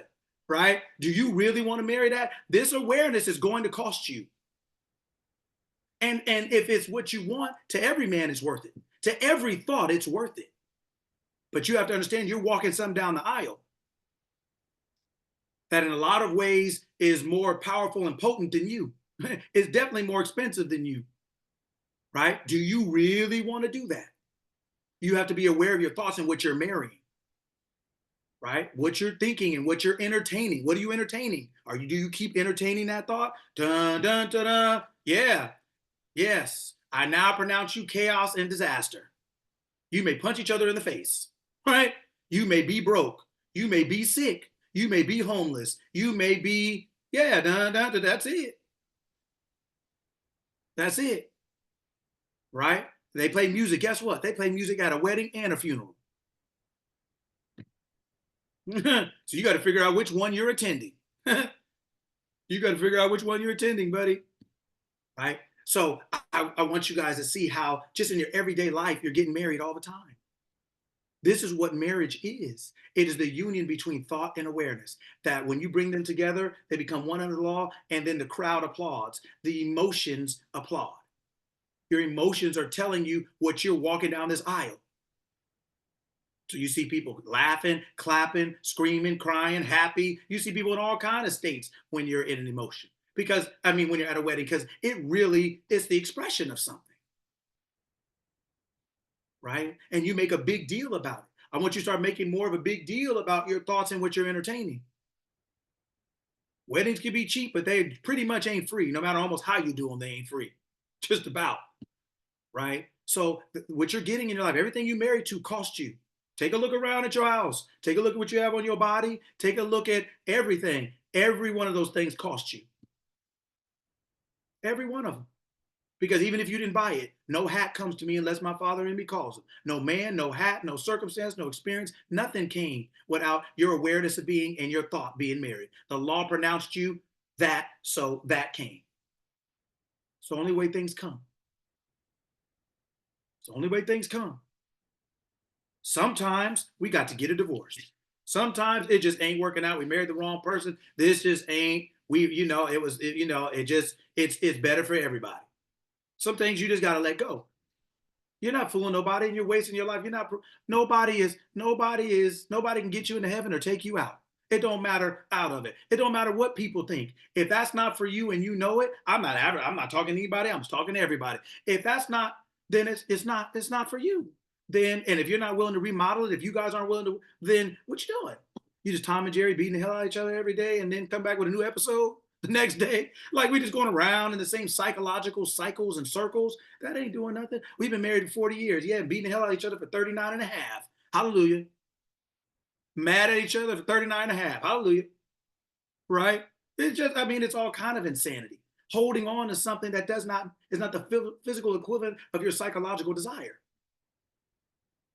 If you go to the store and you want oat milk, you can buy almond milk, but don't be mad that it's not oat. You can't make almond oat. You can't get somebody and fix them. I know everybody thinks they got that sauce and that fire. Can't get somebody and fix it. Right? Get what you want from the beginning. But you got to be thinking that way from the beginning to get what you want. You have to be. So everything is a marriage. Everything you have is a marriage. Everything that's in your physical world, you are married to. Now, you can get rid of it because you brought it. What do you mean you can't get rid of it and you brought it? That's like you buying something and somebody tell you what you can or can't do with it. What? With my money that I bought it with? I'm about to do this? What? You can do whatever you want. Everything you're buying. You're buying everything in your world. Everything is up to you and on you. You can have anything the way you want it, but only if you're willing to marry it. Only if you're willing to have a thought about it and entertain that thought till you become aware of it. That's though she's walking down the aisle. She's coming. Oh, she's coming. Dressed up wonderfully too. You're gonna get every bit of it. And you got to figure out, is that the ceremony that you want to have for this desire, or for this anger, or for this thought? For this thought, there is an awareness and there's a ceremony that will be held as a result of that. It's very simple. So I want us to understand what marriage actually is. It is the union of thought and awareness that has a ceremony. Now you're one with it, and now you have expression. The crowd claps and does whatever else it does. Right? All this stuff is psychological. All of it. Everything starts in your mind. The universe is mental. All is mine. All is mine. You have to understand that. All is mine. All is mine. Everything starts in your mind. Everything. There's no exemptions. There's no exceptions. Everything. Just because you didn't realize it, just because you didn't know it, just because you didn't mean it, it doesn't mean that it's not. Or that it didn't, or that it doesn't. It does. And you don't have to think about something specific you don't have to think about a specific bad thing for a bad thing to be reflected. It could just be the equivalent of bad. So I've given this example before. You want to work, you say you're always broke. So you go get a job, you go get a second job. And you've been working for 2 years, you get a raise. And so now you're making $3 more an hour, let's say. So now let's just say you made $3 more thousand for the year. So it's like, okay, I got a little more comfort and I'm good. I got some money, worked hard, and I got some money, man, but times are hard. I'm always broke. It's never enough. Cool, but I got a raise. So now I have some more money. So now you pull out the parking lot and your car breaks down. And they tow it to the shop and they say the transmission's out. What? How much is that going to be? $3,100. Where did your raise go for the whole year? Where'd it go? Now, you just said you were broke. You didn't say you wanted your car to break down, but your car breaking down was a representation of broke. Because what did it do? It took your money. And you right back where you started, broke. It doesn't, a lot of times we don't understand a thought. We don't have to think about cancer to have it. We can just think we're sick enough, long enough, where cancer is the physical reflection of that thought and awareness. It may be high blood pressure. It may be diabetes. It may be, it could be anything. Whatever thought you're entertaining and you emotionalize, meaning you become aware of, it is going to have a physical reflection. It doesn't have to be about that particular specific thing.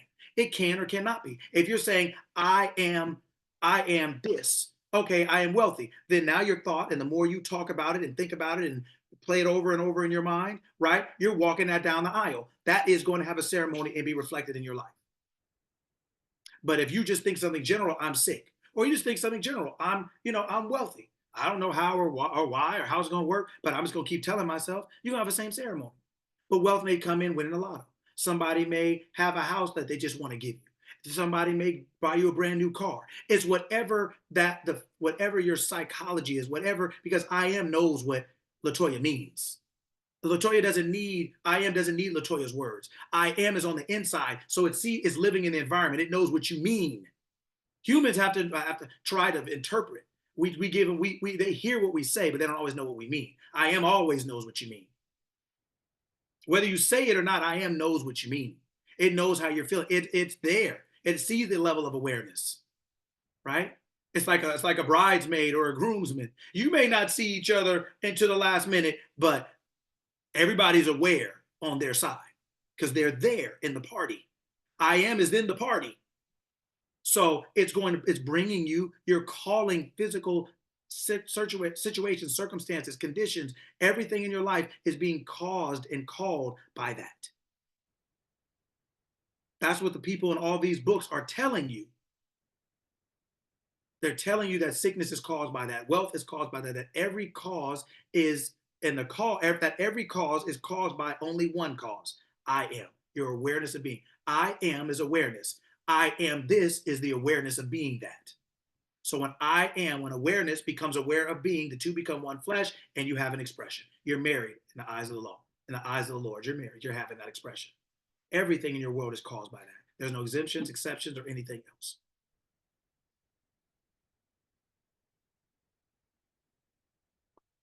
You're creating everything. Your business, your money, your health, your relationship, anything you can think you can have. If you're married, anything you can think you can have. Anything. Successful business, great kids, wonderful relationship, peace of mind, perfect health, one of them, all of them, none of them. It's always you. It's always you. You are the operant power. This is a hard truth to accept. I'm still coming to grips with it myself. Still coming to grips with it myself. Oh yeah, there he is. Still coming to grips with it myself. Champ is here. That's it. Ali, Boombaye, the champ is here. Right. So, hey, Coach. Hey, man, good to see you, bro. It's great to see y'all. Good to see you, brother. Good to see you. Right. So, I want everybody to understand that you can create anything in your world. You are. You've always been manifesting. This is not a new thing. Just the awareness of the fact that we are is new. The fact that we can control our life, that we control our world, that things are the way we want them to be. That's another hard truth. Do you know that everything in your life is the way you want it to be? Stuart, you decided it. You married it. You could say, I hate him or I hate her, but you were at the ceremony. They asked you, they even gave you an out. Hey, if there's anyone who objects to this, you could have objected. You could have said no. They weren't just talking to you. Could have said, you know what? Leroy, listen. Yeah, right. You may want to back up a couple steps so he don't dive on you, but you may back up a couple steps. But Leroy, listen. Yeah, hey, they ain't not just talking to the audience. They said if anybody, that was you too. Do you know you have everything the way you want it? Everything is the way you want it. Everything is the way you want it. You have everything right now the way you want it. If you don't like it, change it. If you open the refrigerator and there's no milk there, go. Go. But who's ever opened the refrigerator, and let's just say you live by yourself and you open the refrigerator and and there's stuff in there that you don't want to eat. Okay, cool. But if you open the refrigerator and there's stuff in there you didn't want to eat, does that mean you didn't buy it? Does that mean you didn't put it in there? You live by yourself. Unless somebody broke in and put some stuff in the refrigerator. Hey, I got an intruder. What you doing? Oh man, I just want to know, can I use your fridge? Like there's, I mean, I know there was a bruh man, but there's no real bruh man in life. There ain't no real one, right? Nobody breaking in to use your fridge. Everything in that fridge you put in there. You live by yourself. You put it in there. So you may not want it, take it out. Cool. But everything is the way you want it. If you don't like it, take it out. Change your mind. Start thinking a new thing. Clean your refrigerator out. Clean your mind out. There's nobody to do it for you but you. It's your mind. Nobody can break in there. There ain't no housekeeping coming in. I'll let you know, you're the housekeeper. You are Cinderella. It's gone. You better get to dusting and wiping and mopping and swiping. That's you. Only you can clean your mind up and clean it out. LaToya. So this whole class, I was just thinking about like how growing up, we always used to say my mom has goat mouth, which means whatever she says comes true, right? So you made me come to the awareness of we were all married to my mom's thought, right? We're all married to that. But as I gain my own awareness, it's like, yo, I object to this. I'm going to go over here and marry my own thoughts. Right. Right. And that's why, and that is why even in physical world, generally, there's a legal age before you can get married, because that's a huge commitment you're making. And in an immature mind, you don't realize what you're getting yourself into.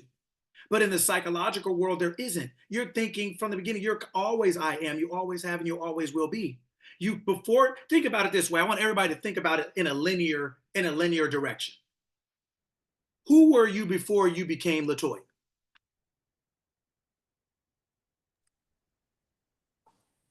I don't know. Thought. Oh, yes, which we call what? I am. I am. So think about it this way. If Denzel's going to the movie shoot to play his role, while he's driving down the freeway, who is he? He's Denzel. He's Denzel. When he comes on the shoot and he starts reading his line, who is he then? He's the character. He's the character. When the movie is over, who is he then? He's Denzel. So who was he always? Denzel.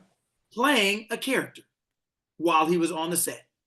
While you're in this world, you're playing a character while you're on the set. That's it. You are Denzel before you got there. You're not Denzel when you're not. You're just playing a role as something else right now. But the only reason you can play that role is because Denzel showed up. The role is waiting on Denzel. Denzel without the role. The role never becomes alive without Denzel. LaToya never becomes alive without I am, ever. So I am never cease to exist. I am just starts playing a different role when it gets on the movie lot. Called LaToya. That's what I am, is playing the role of LaToya. But I am still is itself. That's why it says no man comes to LaToya unless I am in LaToya. I am is in LaToya. Calls it. So I am never ceases to exist. So if I am is the creator of everything and I am never ceases to exist, how do you think you get everything you get? Because I am. Because I am. And in human form, you are whatever you think you are. That's why you get what you get. Mistreated, disrespected. Okay. Who was that? I am being mistreated and disrespected. I am never leaves. So I am is playing the role of that. It's just a role. because it doesn't last forever. Soon Latoya's not disrespected once she's gone from this earth. Latoya moved on. I am has moved on. Latoya is just, yeah, Latoya stays right next to the Cadillac, right next to the house. There's nothing going up in the air. Nobody taking anything out of here. Not physically. Right? So if you were I am before you got here, when did you stop being I am? Never. So then if you never stopped being I am, was anybody else given credit for creation? Was the devil given credit for creation? Nope. Has the devil ever created anything? No. So God created. Has anybody else ever been created, given credit for creation? No. So then the only creator is who? I am. I am. And when if I say, who's Latoya? What do you say? I am. I am. Who's the only creator? I am. Who's Latoya? I am. Who's the only creator? I am. Who's Latoya? I am. Who's the only creator? I am. Who's Latoya? I am. So then who is Latoya? I am. That's what the book is trying to tell you. But we think I am is Latoya physically. We don't realize I am is playing the role of Latoya physically. But I am is not physical. I am is awareness. I am. Awareness creates everything. Awareness is the creator. Awareness is what you had before you had a body. That's why you picked it. It's why you picked your parents. It's why you decided when you came here. It's decided why you decided you were black or a woman or white or a man. It's why you're deciding everything. You're the only creator. There is no other creator. So when something gets created in your life, when something becomes a part of your life, who created it? I am. I am.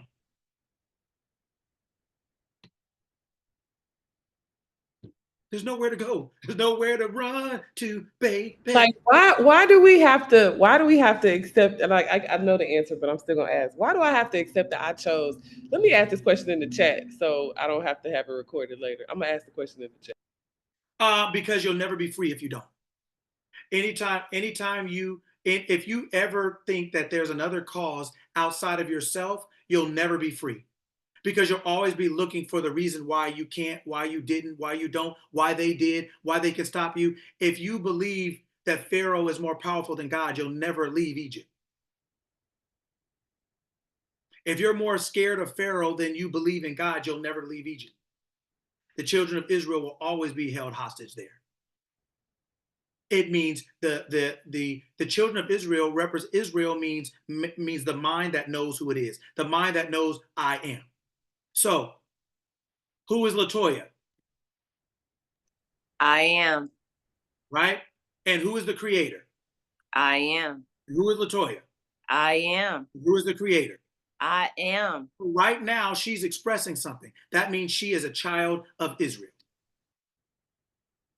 She's the expression of an awareness knowing who it is, knowing that I am is.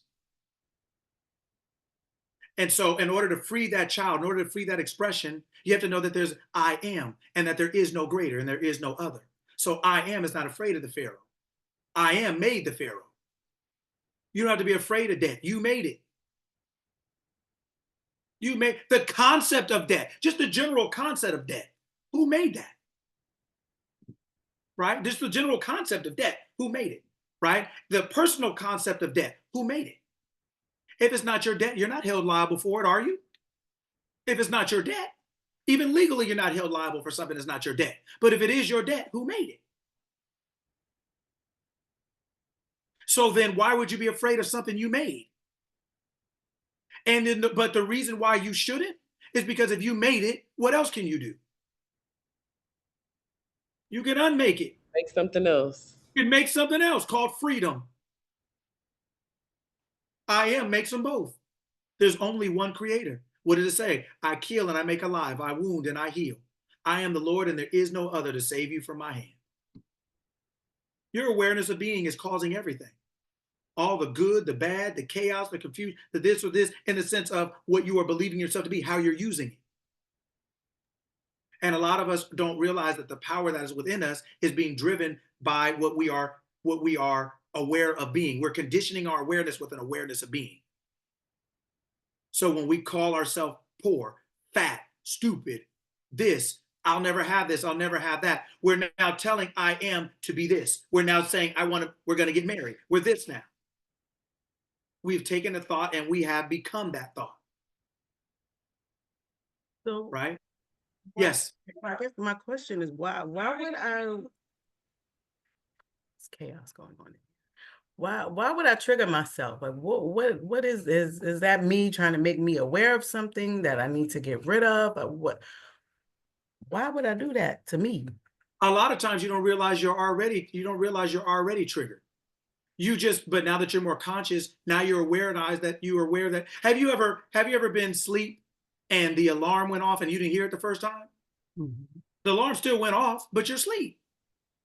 Then it may take one more or maybe two more, and you're like, oh, the alarm just went off. And somebody else may have been in another part of the house. They were like, man, that's the third time it went off. I just thought you were asleep and I just let you rest. Meaning, just because you realize the alarm went off now doesn't mean it hasn't been going. But in our lack of consciousness, our lack of awareness, that level of sleep that we're in, even when we're conscious, that level, I tell my daughter all the time, people don't have to have their eyes closed to be asleep. People are the walking dead. People are sleepwalking through life constantly, right? And so our level, even though our eyes are open, everybody's eyes are open in the grocery store, but everybody's levels of awareness are not the same. Do you know how you can tell? Everybody's health isn't the same. Everybody's cars in the parking lot isn't the same. Everybody's bank account isn't the same. Everybody's body doesn't look the same. All of our eyes are open, but our levels of awareness express to what degree we're aware, we're conscious. What level of consciousness we're in. We're in high school. You got 9th grade, 10th grade, 11th grade, 12th grade. So they're different, even though you're in the same place, there's different levels of awareness. There's different levels of activity, physically and psychologically, emotionally, mentally, different with a 12th grader and a 9th grader. And you're in the same building. So my point to you, number one, is who's to say you haven't already been triggered? Who's to say the alarm hasn't already been going off? But you may not have been in a conscious state at a level where you can actually hear it. You're like, well, wait a minute, what is that? And you realize like, oh, shoot, number one. Number two, you might now be at a level of consciousness where you did trigger, where you're like, you know what? Yeah, I'm aware now. That I've become aware. Like I'm saying I'm aware of this now. I hear it now. So that, to your point, that you can deal with it now. Now you can cut the alarm off. You may not hear the alarm because you're asleep, but you also may not be able to get to the alarm because you're in the shower. So the alarm went off and you still were like, oh, I'm awake, I hear it. So that now I can address it. So when I get out of the shower, I'll cut it off. Sometimes you don't hear the alarm at all because you're in a level of consciousness that doesn't do it. Sometimes you're in a place where you don't cut it off right then, but it still captures your awareness, but you're already awake. And you're like, oh, okay, I'm going to do something about that now. Because you set the alarm.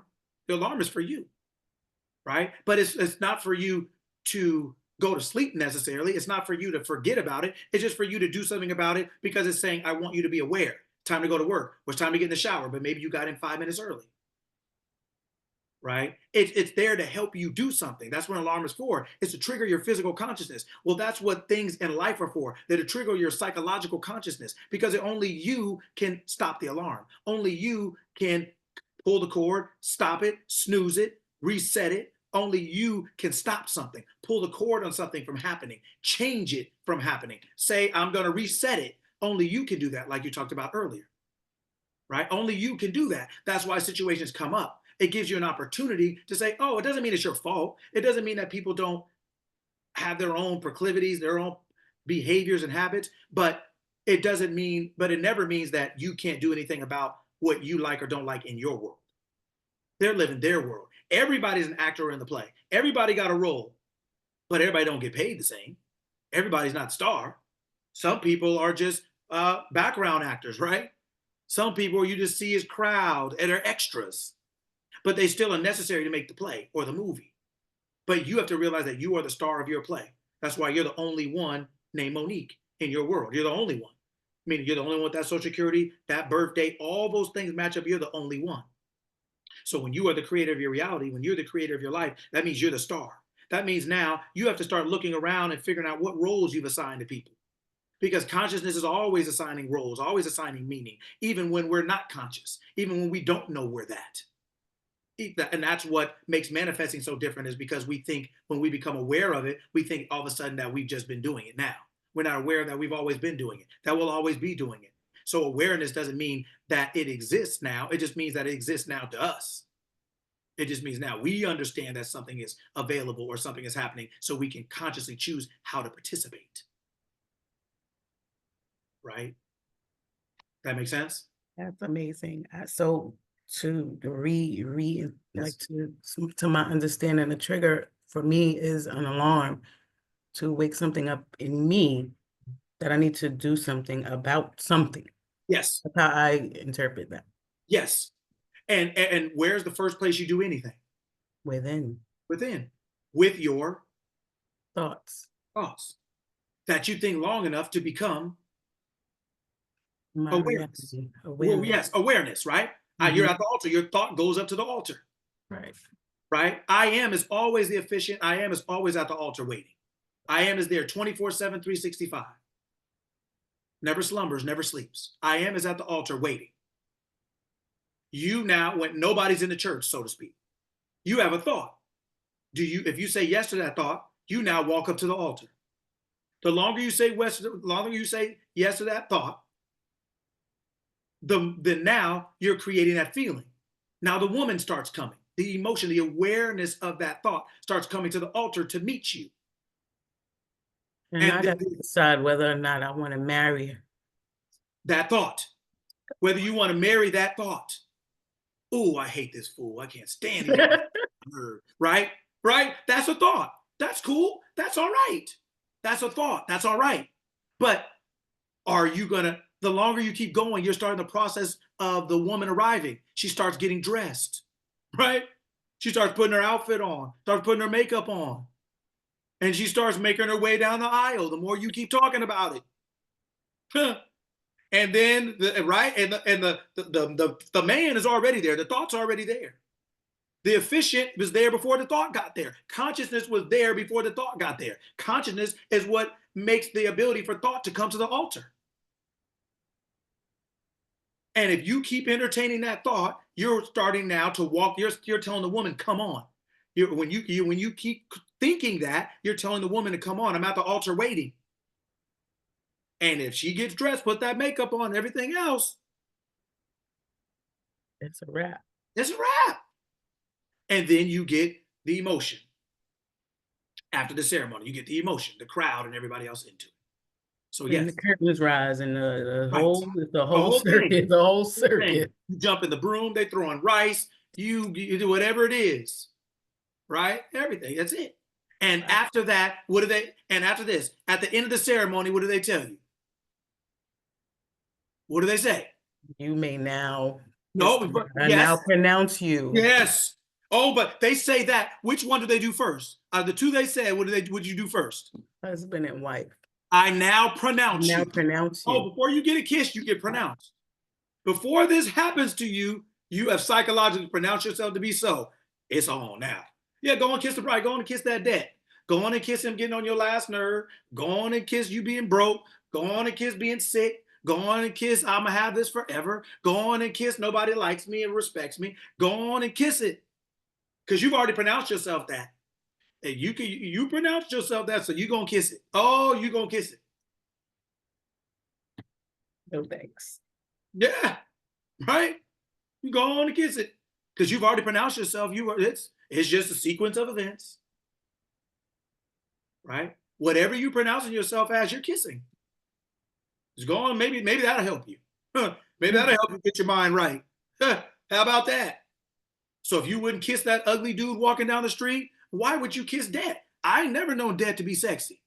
I ain't never known it to look like any type of supermodel, handsome dude, or beautiful woman. I've never seen Det look good. I'm negative 50,000. Come on, I'm winning. God is good all the time. Negative 50, God is good all the time. Right? It ain't never been the same thing. If you wouldn't kiss that dude, don't kiss that thought. If you don't want to marry that dude, don't let nobody pronounce you man and woman. Don't get up to that altar. Don't be walking her down there. Don't be exchanging rings. They even gave you another chance. Are you sure you want to do this? If anybody has anything to say and you still standing here, what is your problem? You see your blood pressure getting worse. And you still standing here? Why are you still at this altar? Right? This is marriage. This is what marriage actually is. It is a psychological union. Humans make everything physical, but you always got to remember humans are second. Humans are created, they're not created. Humans aren't making any of this stuff up. Humans are only just putting together what's in their mind. Their mind is always first. A marriage is psychological. It is, and it's prime, and it's really between you. And you're using the person to have a physical expression of your agreement with yourself. This is how a marriage should be. This is how I'm treated. This is how I'm spoken to. This is how I'm this, I'm this, I'm this, I'm this, I'm this. And you tell yourself that, you are now walking her down the aisle. And then when you're now pronounced man and woman and this and that, that's when the dude comes into your life. That's when the girl comes into your life. That's when that person comes into your life. Because they are the expression of your psychological union. Marrying yourself, oh, I'm married to the Lord. That don't mean you got to be physically single, fool. That don't mean you get all these people saying all this. Okay, I just feel like, oh God, here we go. God is my boyfriend. Does he open the door? Did he brought you some flowers? Jesus come through with some flowers? I mean, what in the absolute hell are you talking about? Or what are we talking about here, man? What? Did he take your car to get the oil change? Where'd he come from, Nazareth? What are you talking about? No, man, no, right? That person is the physical representation of your psychology, of what you've told yourself to be true about a wife or about a husband or about your life or your money or anything else. So don't kiss nobody you don't want to, let nobody pronounce you and kiss them. Go down there. I want you guys all to go. I mean, we're not judging anybody, but I'm going to say it this way just to make it crazy. We're not judging, but I want you to go out to some people and, I want you to go out and be like, would I kiss him? Would I kiss her? I want you to think about it in your mind. You'd be like, why or why not? That person represents a thought. Would I kiss that thought? Do I want to be pronounced married to this thought? Do I want to be handcuffed by this thought? I want to be hooked up, shackled with this thought. Do I want somebody to see a ring on my hand and not talk to me? Do I want people to see poverty on me and not want to be bothered? Do I want to be married to that? Am I turning that down to wear this ring? If I'm turning her down, you sure better be doing something. You sure better be doing something for me to turn her down. You sure better show up. Because I'm not about to turn her down and you ain't doing nothing. You about to get the boot. In your mind, are you entertaining a thought that's not even worth having? Are you married to someone that's not even providing, protecting, that's not helping you, nurturing you? That's not, why are you doing that? That's the divorce you should be having, is the one in your mind. You should be letting go of a whole lot of people. A lot of people should be getting cut after this. A lot of thoughts in your mind should be getting cut. There's a whole lot of people need to be getting a whole lot of thoughts need to be getting some papers. Need to be getting served some papers. That's it. You need to be at the courthouse, right? Disentangling yourself. Right? You need to be at the courthouse of your mind. Be like, you know what? Yeah, I'd like to. How much is it? No, don't worry. Yeah, I'd like to slide these across. Yeah, yeah, this is the paperwork. Oh, I need to sign it. Oh, let me sign it. Let me sign it because I'm gonna sign it in highlighter. I'm gonna sign it big. I'll make sure. Yeah, this is me. Yeah, I want him out. Sign it. You see my signature? It's big, highlighted. That's out. We through. That's it. Right? So you're gonna have to think when you leave here. I want you to think about who you're kissing. I want you to think about how many things you've been pronounced married to that ain't doing you no good, or anything else that ain't no good. He ain't no good. She ain't no good. Well, why are you still married to him then? If it ain't no good, it's supposed to get better. Is this like two negatives is a positive? What are we talking about? Then you got to go. This milk ain't no good. Are you gonna keep it? He ain't no good. I ain't keeping that then. Unless I can reform it in my mind. I got to rearrange things in my mind if I want to keep something. Otherwise, you're gonna keep getting what you get. They're just a physical reflection of your mind, of your own consciousness. It's a hard thing to accept. Believe me, man, I didn't slap myself 12 times trying to figure this out. But no, but it's true. And we come to the truth in our own time, in our own ways, and we have to work ourselves through it. But you can go to the courthouse and get rid of a couple people today. You can go to the courthouse and get rid of a couple thoughts today. You can serve a couple thoughts some papers today. Some other ones may take you a little longer to get to, but serve a couple people today. Serve some thoughts today. Sparkle Bailey.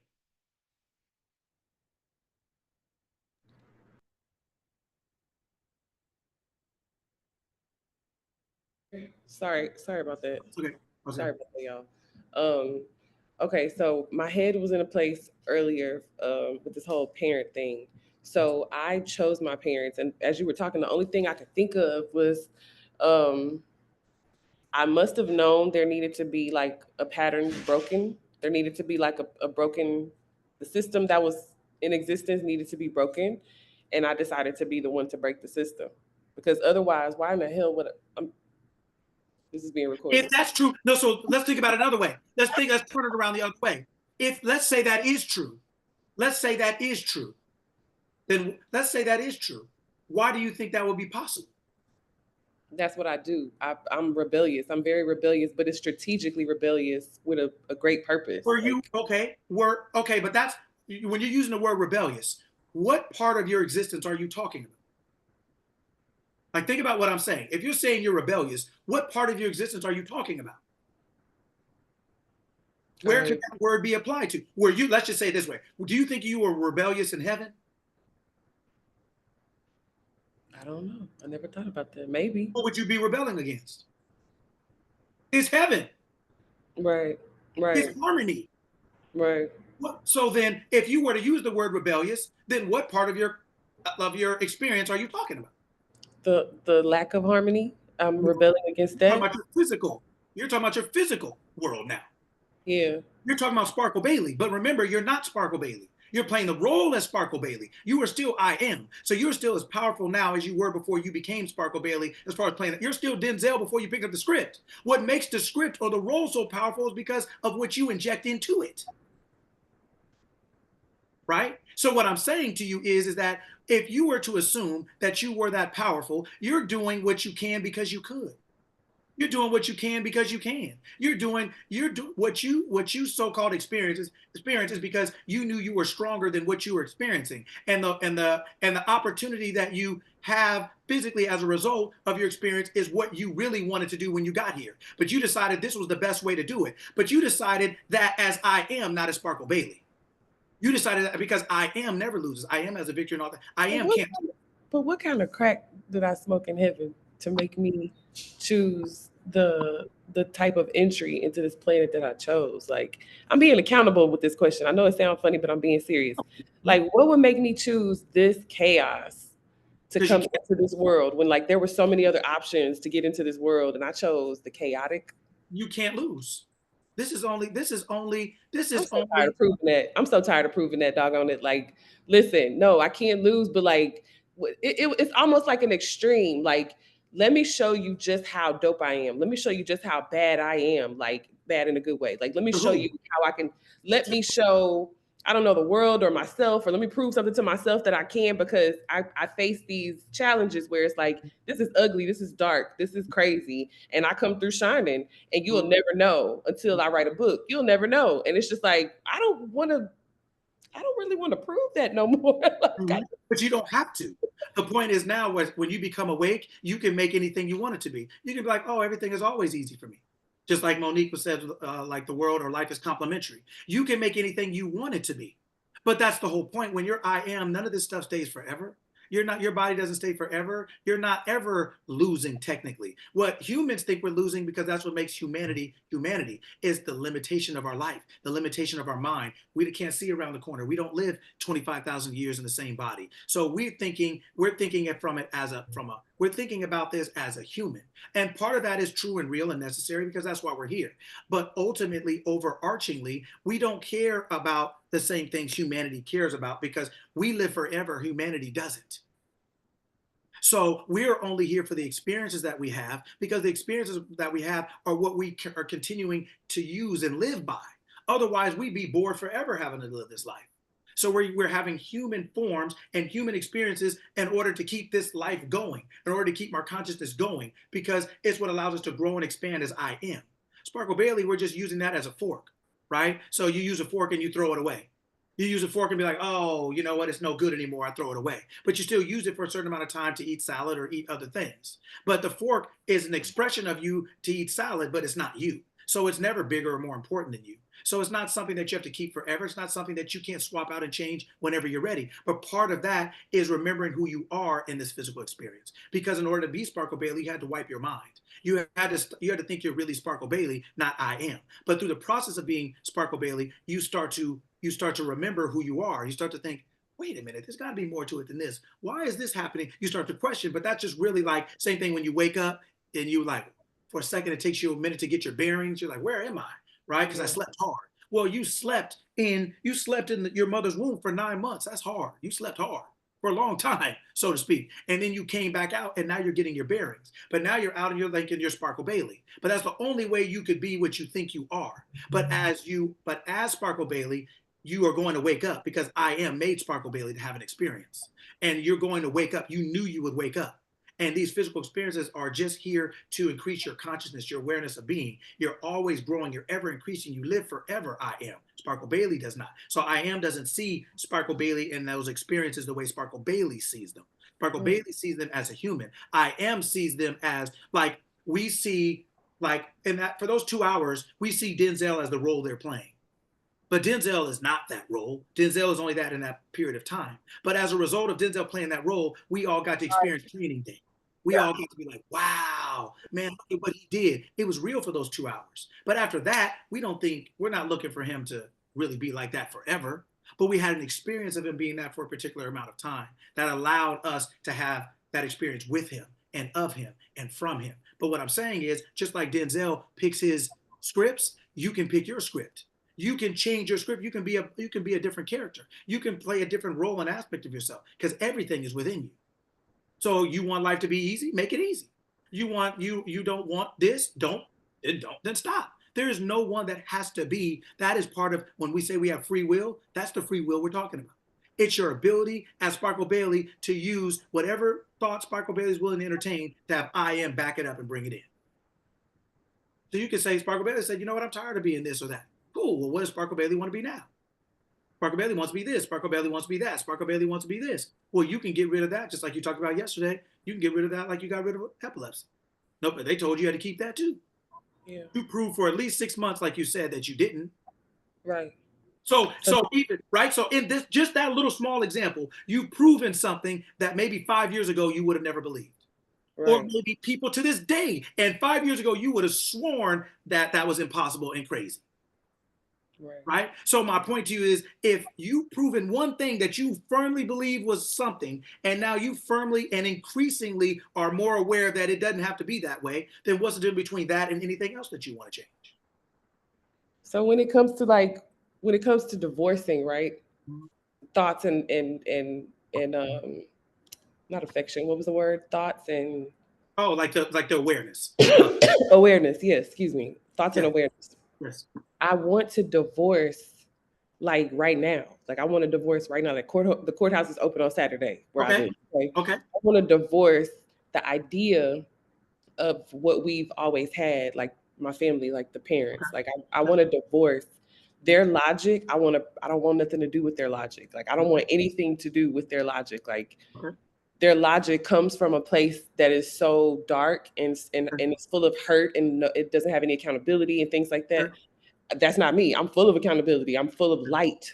I've been this bright, bubbly light since I was a little child. Like when I was born, I was just whatever. I'm gonna shine on you. That's what I'm gonna do. But I guess it's the brainwashing, I guess, that I have to stay married to my parents. I love you. If you ever see this replay, girl, I love you. But at the same time, like the logic, it's just like there has to be a divorce. So it's like I'm literally working on how to figure this out without being rude or dismissive or just cutting people off, because I can do that very well. But that's your parent. So it's just like, but you toxic though. Like, love you, but you toxic. Like, right. So the people will remain in your world as long as you're willing to see them that way. They'll never be able to change unless you're willing to see them change. There's nothing you can do or say to them physically. This is all a psychological drama. That's why I keep saying it over and over. It's all psychological. It has physical effects, but the effects are the effects. They're not the cause. Right. And so when you want to see someone different in your life, you have to be willing to do that. And you don't have to do it. You don't have to do it, but you have to be willing to do it. Otherwise, you will only get what you want. You want to see them the same. That's why you don't change it. Okay. Right? We all have what we want. So if we want to see something different, then there's no way we would keep what we have. And what do we have? The thought. Because the thought is producing all the physical outcomes. Outcomes don't happen without thought. Nobody's moving in the graveyard because there's no consciousness. So outcomes don't happen without thought. So if we want to change outcomes, we don't change outcomes, we change thoughts. Thoughts changes outcomes. We don't change outcomes. We change thought. I love that. So now I'm adding that to my affirmations. I need to speak the relationship that I want to have with them. I need to speak and just focus on that. Don't worry about the past. Just focus on that. Okay. Correct. All right. I love that. And you can speak, and guess what? Like we talked about before, past, present, and future is all the same. You can say what is going to happen. You can also say what never happened.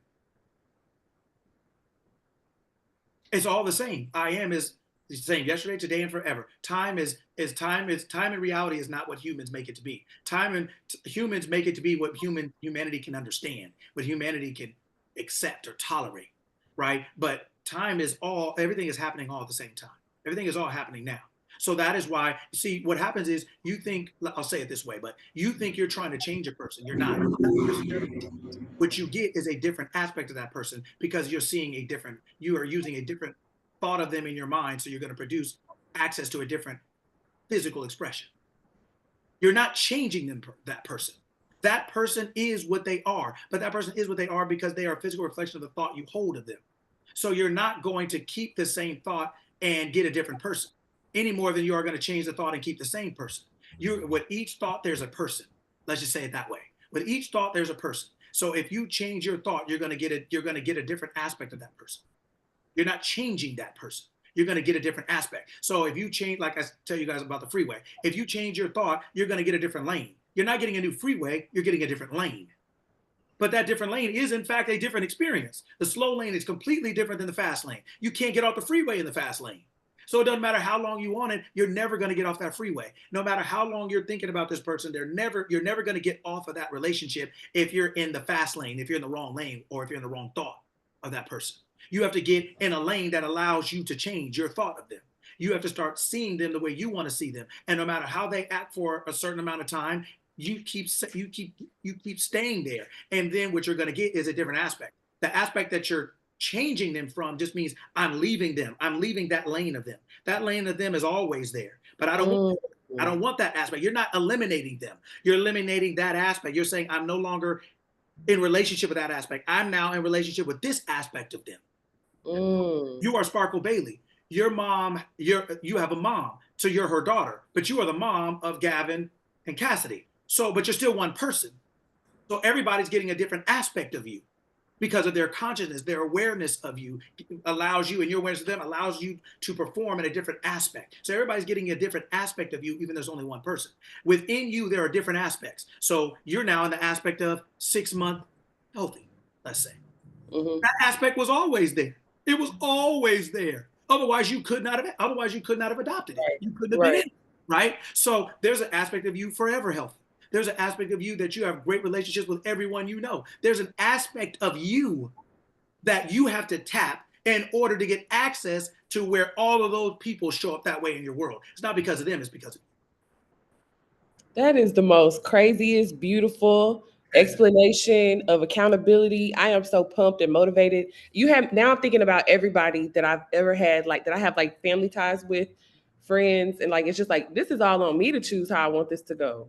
Yes. This ain't even about you, because if I say something is going to be what it is, if I say we're good, we're healthy, we're respectful, that's what it's going to be. That's the only thing I'm going to show up for. Yes. That is the most beautiful example of accountability, Coach. That's awesome. That's awesome. And so as long as you can keep that in your mind, you'll be fine.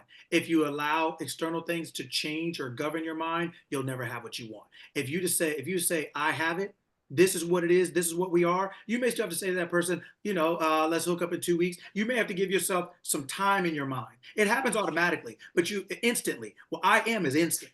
But when in your human mind, you have to work that out and work that through. So sometimes you just need a little separation to do that. You may say, hey, girl, I'm going to call you in 2 weeks after I do this or that. And in that 2 weeks, you tell yourself that your relationship with that person is the best. Is better than it's always been. Your relationship has always been good. You guys have always been good. You just need time for your mind not to be inundated with that person sometimes right in your face.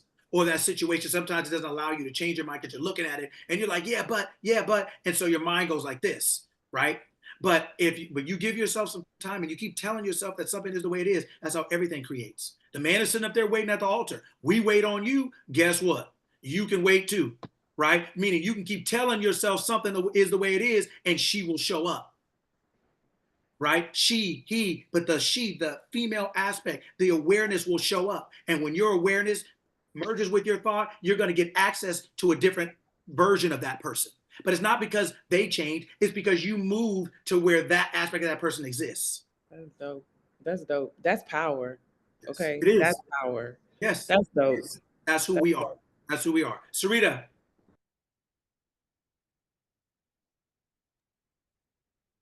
So I understand where Sparkle Belly is because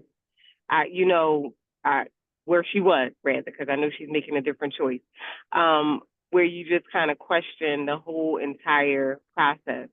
But understanding now that we're the protagonists in our own life and the creation of it gives me a better sense of hope. But it also is like, okay, did I choose it because I wanted the experience, or did I choose it because on the other side of this is something greater? Because now that I'm aware of what's happening, I can choose different thoughts, but the process may be, I got to go through this to get to that.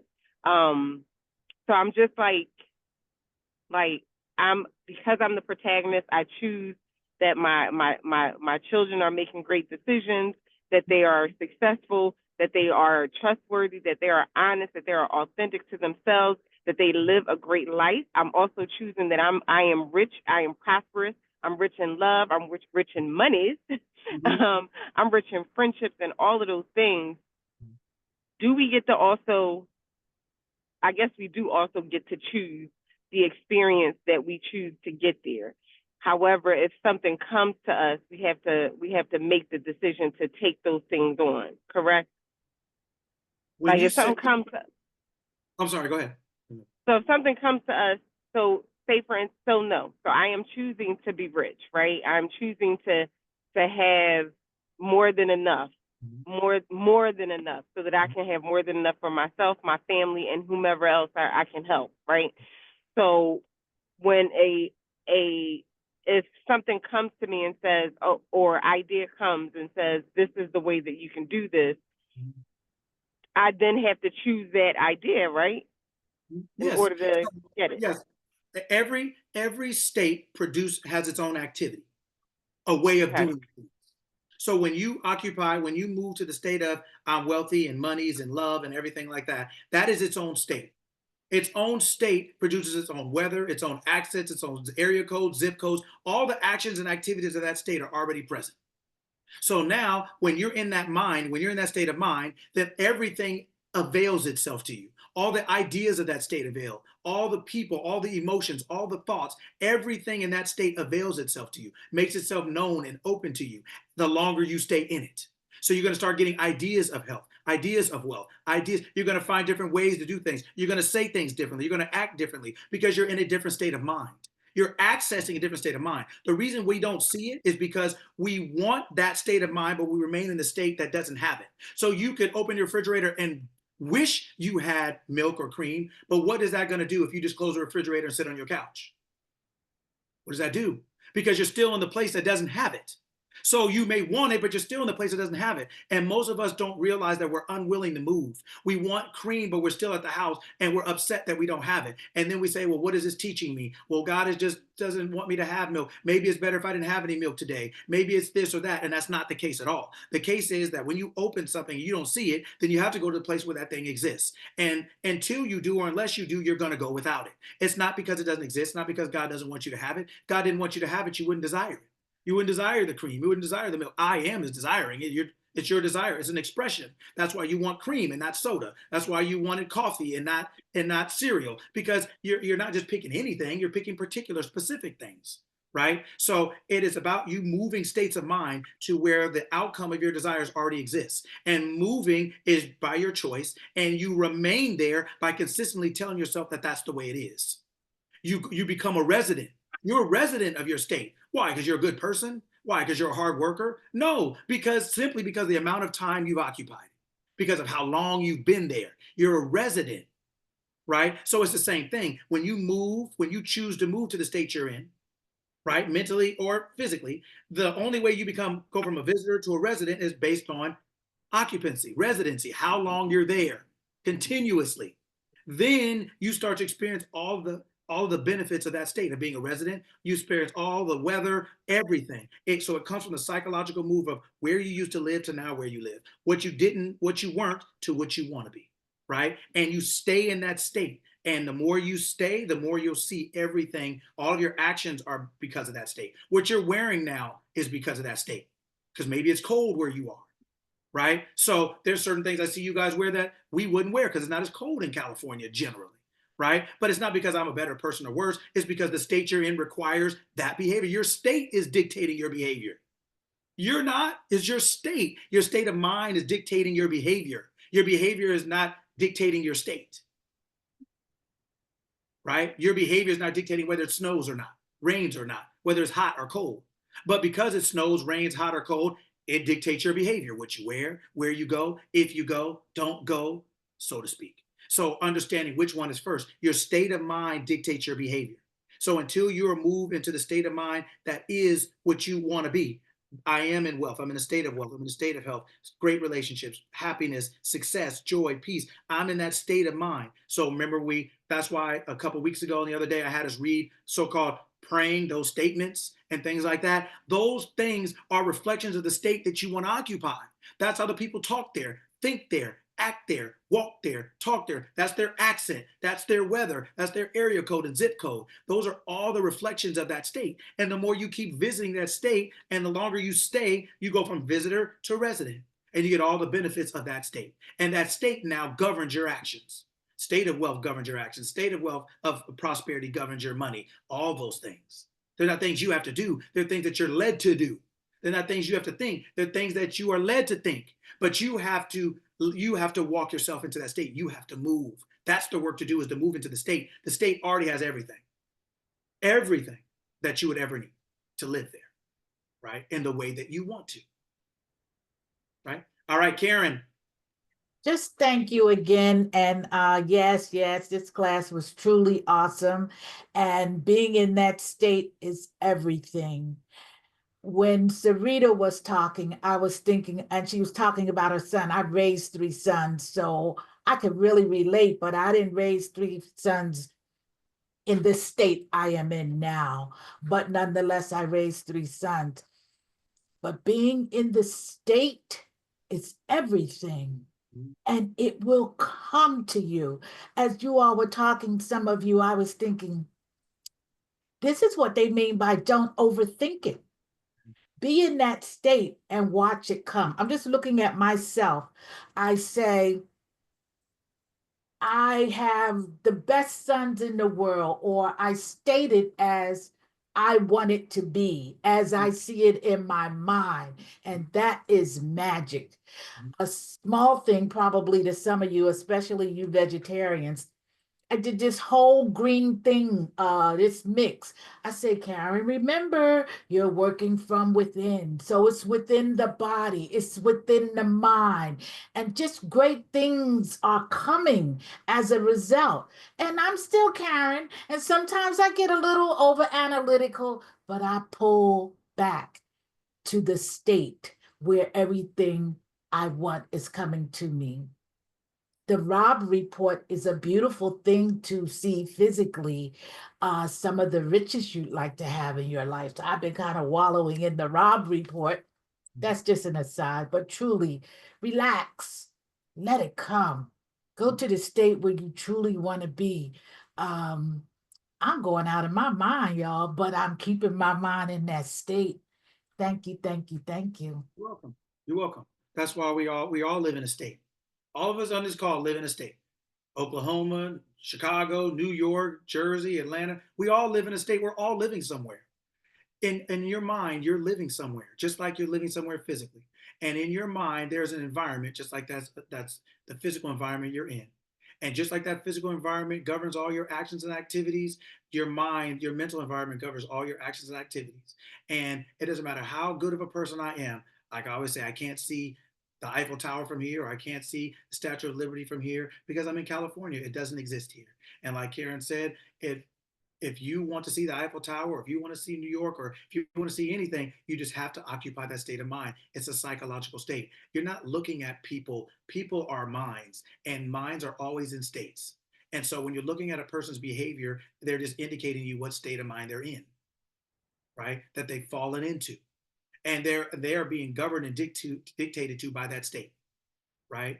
Just like you're governed and dictated to by your state. And the East Coast more often is snow and this and that. Southern California doesn't really do that unless you're in the mountains way out, right? But in the city, it doesn't do that. So we don't have to worry about those things. So we're simply not as cold because of the state we're in, not because we're better people, not because we pay more taxes, not because we're smarter. We're just in a state where certain things don't exist. And we're in a state where other things do.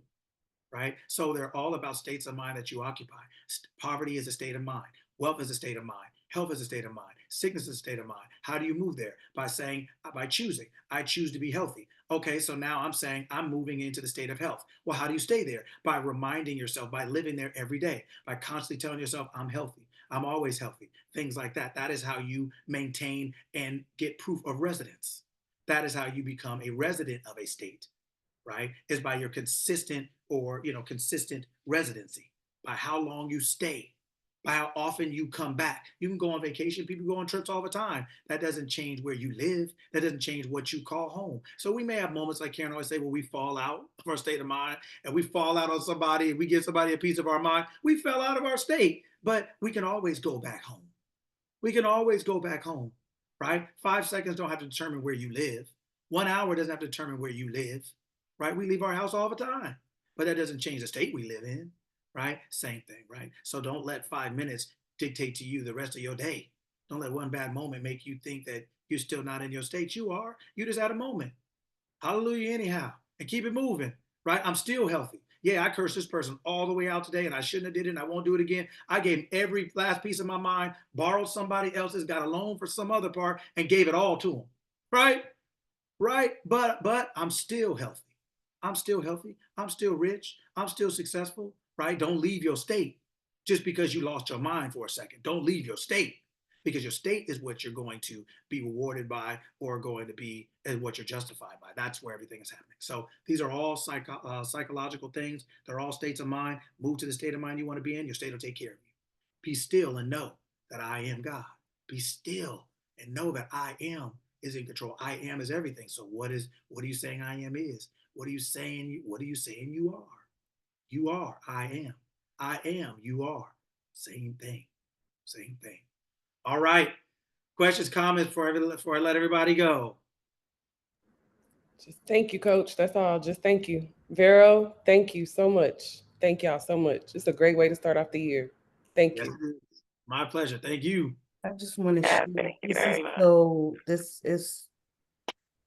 These classes have taken me so far from just not being aware of how I show up and not knowing who I am, to being able to look at what I'm doing and who I'm being and how I'm being, and how somebody else and my interaction is a reflection of myself. So the awareness is off the charts, and I thank you for that. And as we were talking, as I'm sitting here in class, somebody pinged me on Facebook and said, hey, these people are looking for speakers, you should apply. I haven't spoken to this person in years. And she said, hey, I thought of you. I always see your posts. I see what you're doing. You should apply for this.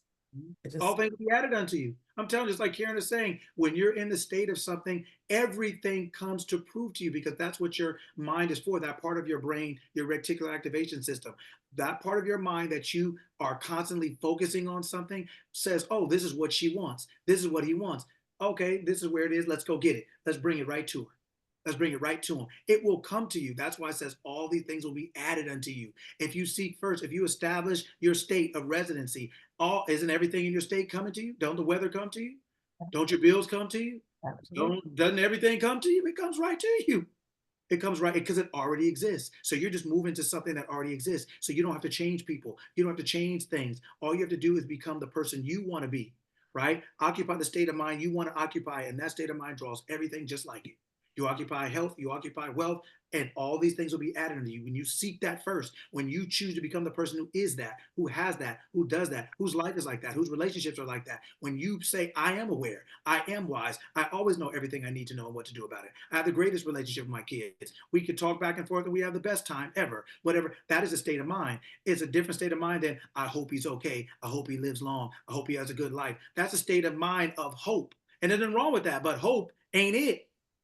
There's nothing wrong with hope, but hope is not the outcome, right? So you have to move to where the outcome is. There is no good or bad state that they just produce. States just produce. So it's bad if you're in the state you don't want to be in, that's producing things you don't want. It's good if you're in the state that you want to be in, but there is no inherent good or bad one.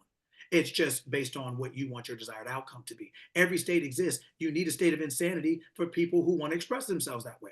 A state of poverty for people who are expressing themselves that way. Whether they mean to or not, they're expressing themselves that way. Nobody can put you in a state. You choose the state, whether it's in ignorance or consciousness. And we're doing here on this class of being conscious of the state we choose. When we're young and we're 5, we don't get to say where we live, right? We're moving to New York. Let's go. Pack up your grip.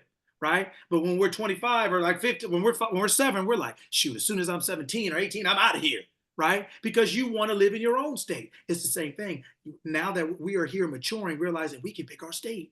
We don't have to live with our parents anymore. We don't have to live with those old thoughts anymore. The old way of doing things, seeing things, being things. We don't have to be stuck in those old states. We're now maturing enough where we can say, I'm leaving. I want better weather or less taxes, or I want wear more cowboy boots, or I want whatever, right? I want to go to a state that already reflects what I want for myself. I don't have to create the state. I don't have to create anything. I just have to go where it already exists, right? So we're maturing enough to move out of our history. Let's just say out of our parents, move away from our parents, from our history, from things that we've always done. The parenting thoughts, not our physical parents, but thoughts we've had for so long. Yes, Vanessa. I just want to say that I just did an executive decision, and I want you guys to win. These calls are amazing, but what you guys can get one-on-one with Lucky is even more amazing. For those of you who have done it, I'm sure you can attest to that. I increased the discount. And you guys can get $50 off, and I'm just adding this to the chat now for the one-on-one calls. So if you guys are interested in doing some one-on-one where you can specifically talk about just you, let's do this, because Lucky said it before. We keep it a little broad in the groups because it's all of us. And he wants to respect how he would probably tell you things how he would if it was just you two. So just keep that in mind. And perfect example of being in the state and it comes to you. You see, did we know it? Just be in the state and let it come. Oh my goodness. Oh no, Karen, you're the best. I'm telling you, you're the best. Oh my goodness. So it's wonderful. So hey, I know it's almost 20 after, so everybody, is Saturday. We got to get it in before Monday, so to speak, right? Yes. So let's, I want everybody to get out. But thank you as always for coming. Today was a really great day, because if we can just understand that you are in a state of mind, everybody around you is in a state of mind. Everybody's in their own state of mind. Everybody's in their own state of mind. And And so you're not trying to change anyone. Everyone has a right to live they want to live, the way they want to live. They just don't have a right to live that way in your world. And if you understand that, then you're not changing them. You're allowing them to be who they want to be in their world. But how they show up in your world is a physical reflection of your consciousness, of what you believe to be true about you. If you know you can't lose, you won't. If you know everyone loves you and always means you well and treats you kindly, and you keep drumming that in your mind and drumming that in your mind, you will see that to be true. That person will be mean as hell to everybody. They will be the Grinch, and they will turn into, the most loving, kind. They'll go from the Grinch to Jesus in 10 seconds. Cursing somebody out, hang up the phone and be like, oh, what can I do for you? Can I give you a ride? You'll be thinking, but they weren't talking to you. They weren't talking to that state of mind, right? When they're talking to you, they're talking to you. They're talking to a state of mind. You remember, you're not meeting a body, you're meeting a mind, right? It's the meeting of the minds. So I want you all to sit down and think about, where do you want to live? Where do you want to live? I want everybody, that's going to be your homework. Where do you want to live? I want you to make up a state. Make up a state for yourself. Make up a state and call it whatever you want. And in this state, what exists? What exists? How do people react to you? What are your relationships like? What is your money like? What is your hair like? What is your skin like? What is your eyesight like? What is your business like? What is your money like? What are your kids like? What is your significant other like? What is in this state? Because think about it, the state you're in right now physically, you're doing everything from the state you're in. I don't care if Karen right now is where are you in? New York? Pennsylvania. But no matter what Karen is doing, she's doing it from the state of Pennsylvania. So she's not feeling the warmth of California. She's not feeling this. She may be talking to me in California, but she's not in the same state, right? So everything she's doing is from the state that she's in, even if it's talking to another person in another state. So she's only experiencing her state, even if she's talking to me. Do you guys understand that? Even if you're talking to a person who's in a different state, they're mean, mad, rude, and everything else, you're still only experiencing your state. The weather, what time it is right now, it's what? 12:22 where Karen is. So she's talking to me, it's 9:22. Which one do you think Karen's experiencing, 9:22 or 12:22? When she gets off, is it closer to noon or closer to 10? You see what I mean? Like, it's actually, she's getting everything, even though we're conversing, she's getting everything from her state. Everything is from your state.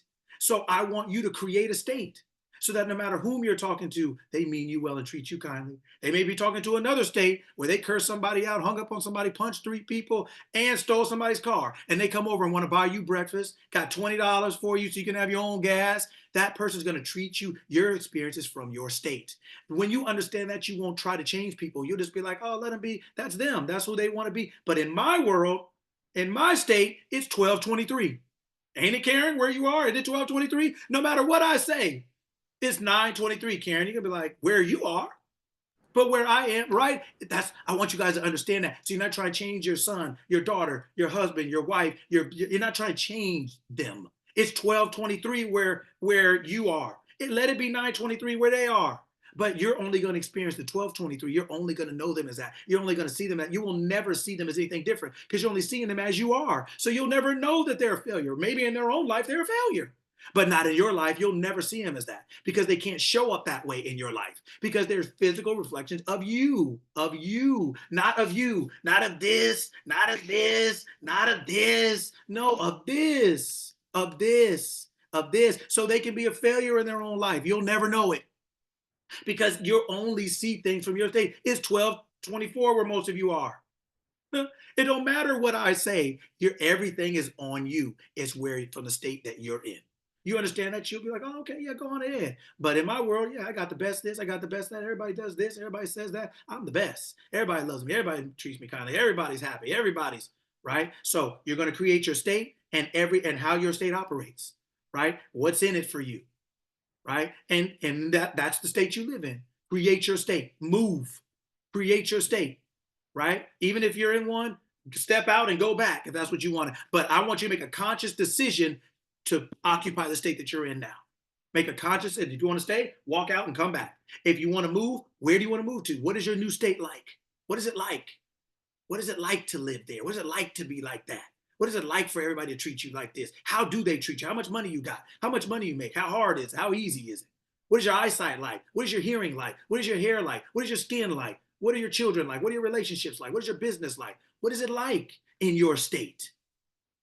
That's the one you occupy. That's the one you live in every day. And you tell yourself, read it over and over, tell yourself over and over, I'm in this state. I'm in the state. I live in the state of Karen. I live in the state of Sarita. I live in the state of Monique. I live in the state of Johnny. I live in the state of Marlon. I live in this state. And in this state, it's like this. I'm in the state of Latoya, Alberta. In this state, it's like this. You're the sheriff. You're the governor. You're El Presidente. You're the jefe, la jefa. You are the alpha, the omega, the beginning and the end. You are the only politician making all the rules. You're the authority. You're the government of your life. Right? All right, everybody. Well, I'll let you go because I don't want, otherwise I won't. Coach, like real quick, I probably said this before, I'm gonna say it again. I have been to many therapists in my life, and I have never in my life had breakthroughs and like actually move forward like I do with these calls. These calls are extremely valuable. This is you're a blessed person. Like, bless you.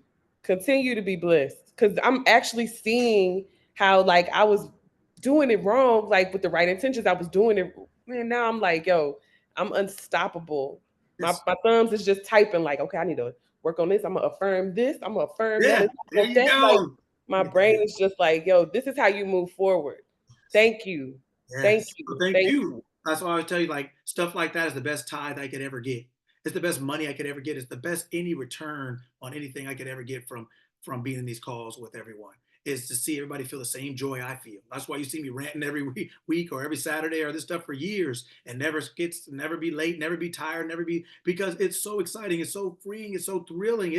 It'll make you cry with joy. It'll make you so emotional and so happy to be free and to realize there's a way you can actually be free, and it's right and it's true and it's real. So that's hearing you guys feel that way is the best thing you could ever give me. And so thank you. Thank you for telling me. Thank you for sharing your joy, because I know how it feels, and it makes me feel even more so. So thank you. My children, they respect you. They appreciate you. They affirm themselves. My daughter goes to work. She's just like, let me tell you, she starts her day off with affirmations. She'll come home and she's just like, period. Like, I am this. You know what I'm saying? I am that. And then people just cater to her because she affirms in her mind, I live a life where people cater to me. And so she goes to work and people are just like, what can I do? What can I do for you? How can I put a smile on your face? Is there anything I can do? You want me to do this for you? And it's just like these reminders, these calls, like, yo, I'm scared to give you too many flowers because at some point we're gonna be paying you $1 million a call for these calls. Like, this is dope. Thank you, Coach. Thank you, Vero. Like, I can't thank y'all enough. Thank you so much. Thank you. Oh, that's funny. That's wonderful. Wonderful, everybody. Well, good. All right. Well, hey, everybody, have a wonderful Saturday. Have a great week. Victory only. Victory always. Right. Victory only. Victory always. That's right. Victory only. Victory always. Right. Change your mind. Change my life. Right. Change your mind. Change my life. Right. Change your mind. Change my life. Right. Choose your life. Choose your mind. Right. Choose your life. Choose your mind. Right. Choose your mind. Choose your life.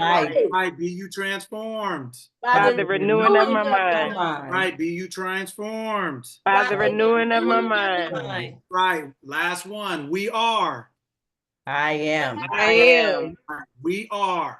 I am. Right. We are. I am. Right. Who else felt like a rapper? That's it. That's it. I'm telling you. It's like, yeah, and then you go like that. Yeah, and you go like that. That's it. All right. Hey, you guys have a wonderful week. I'll see you next Saturday. Thank you all. We'll catch up. All right. Bye-bye. Definitely. Bye.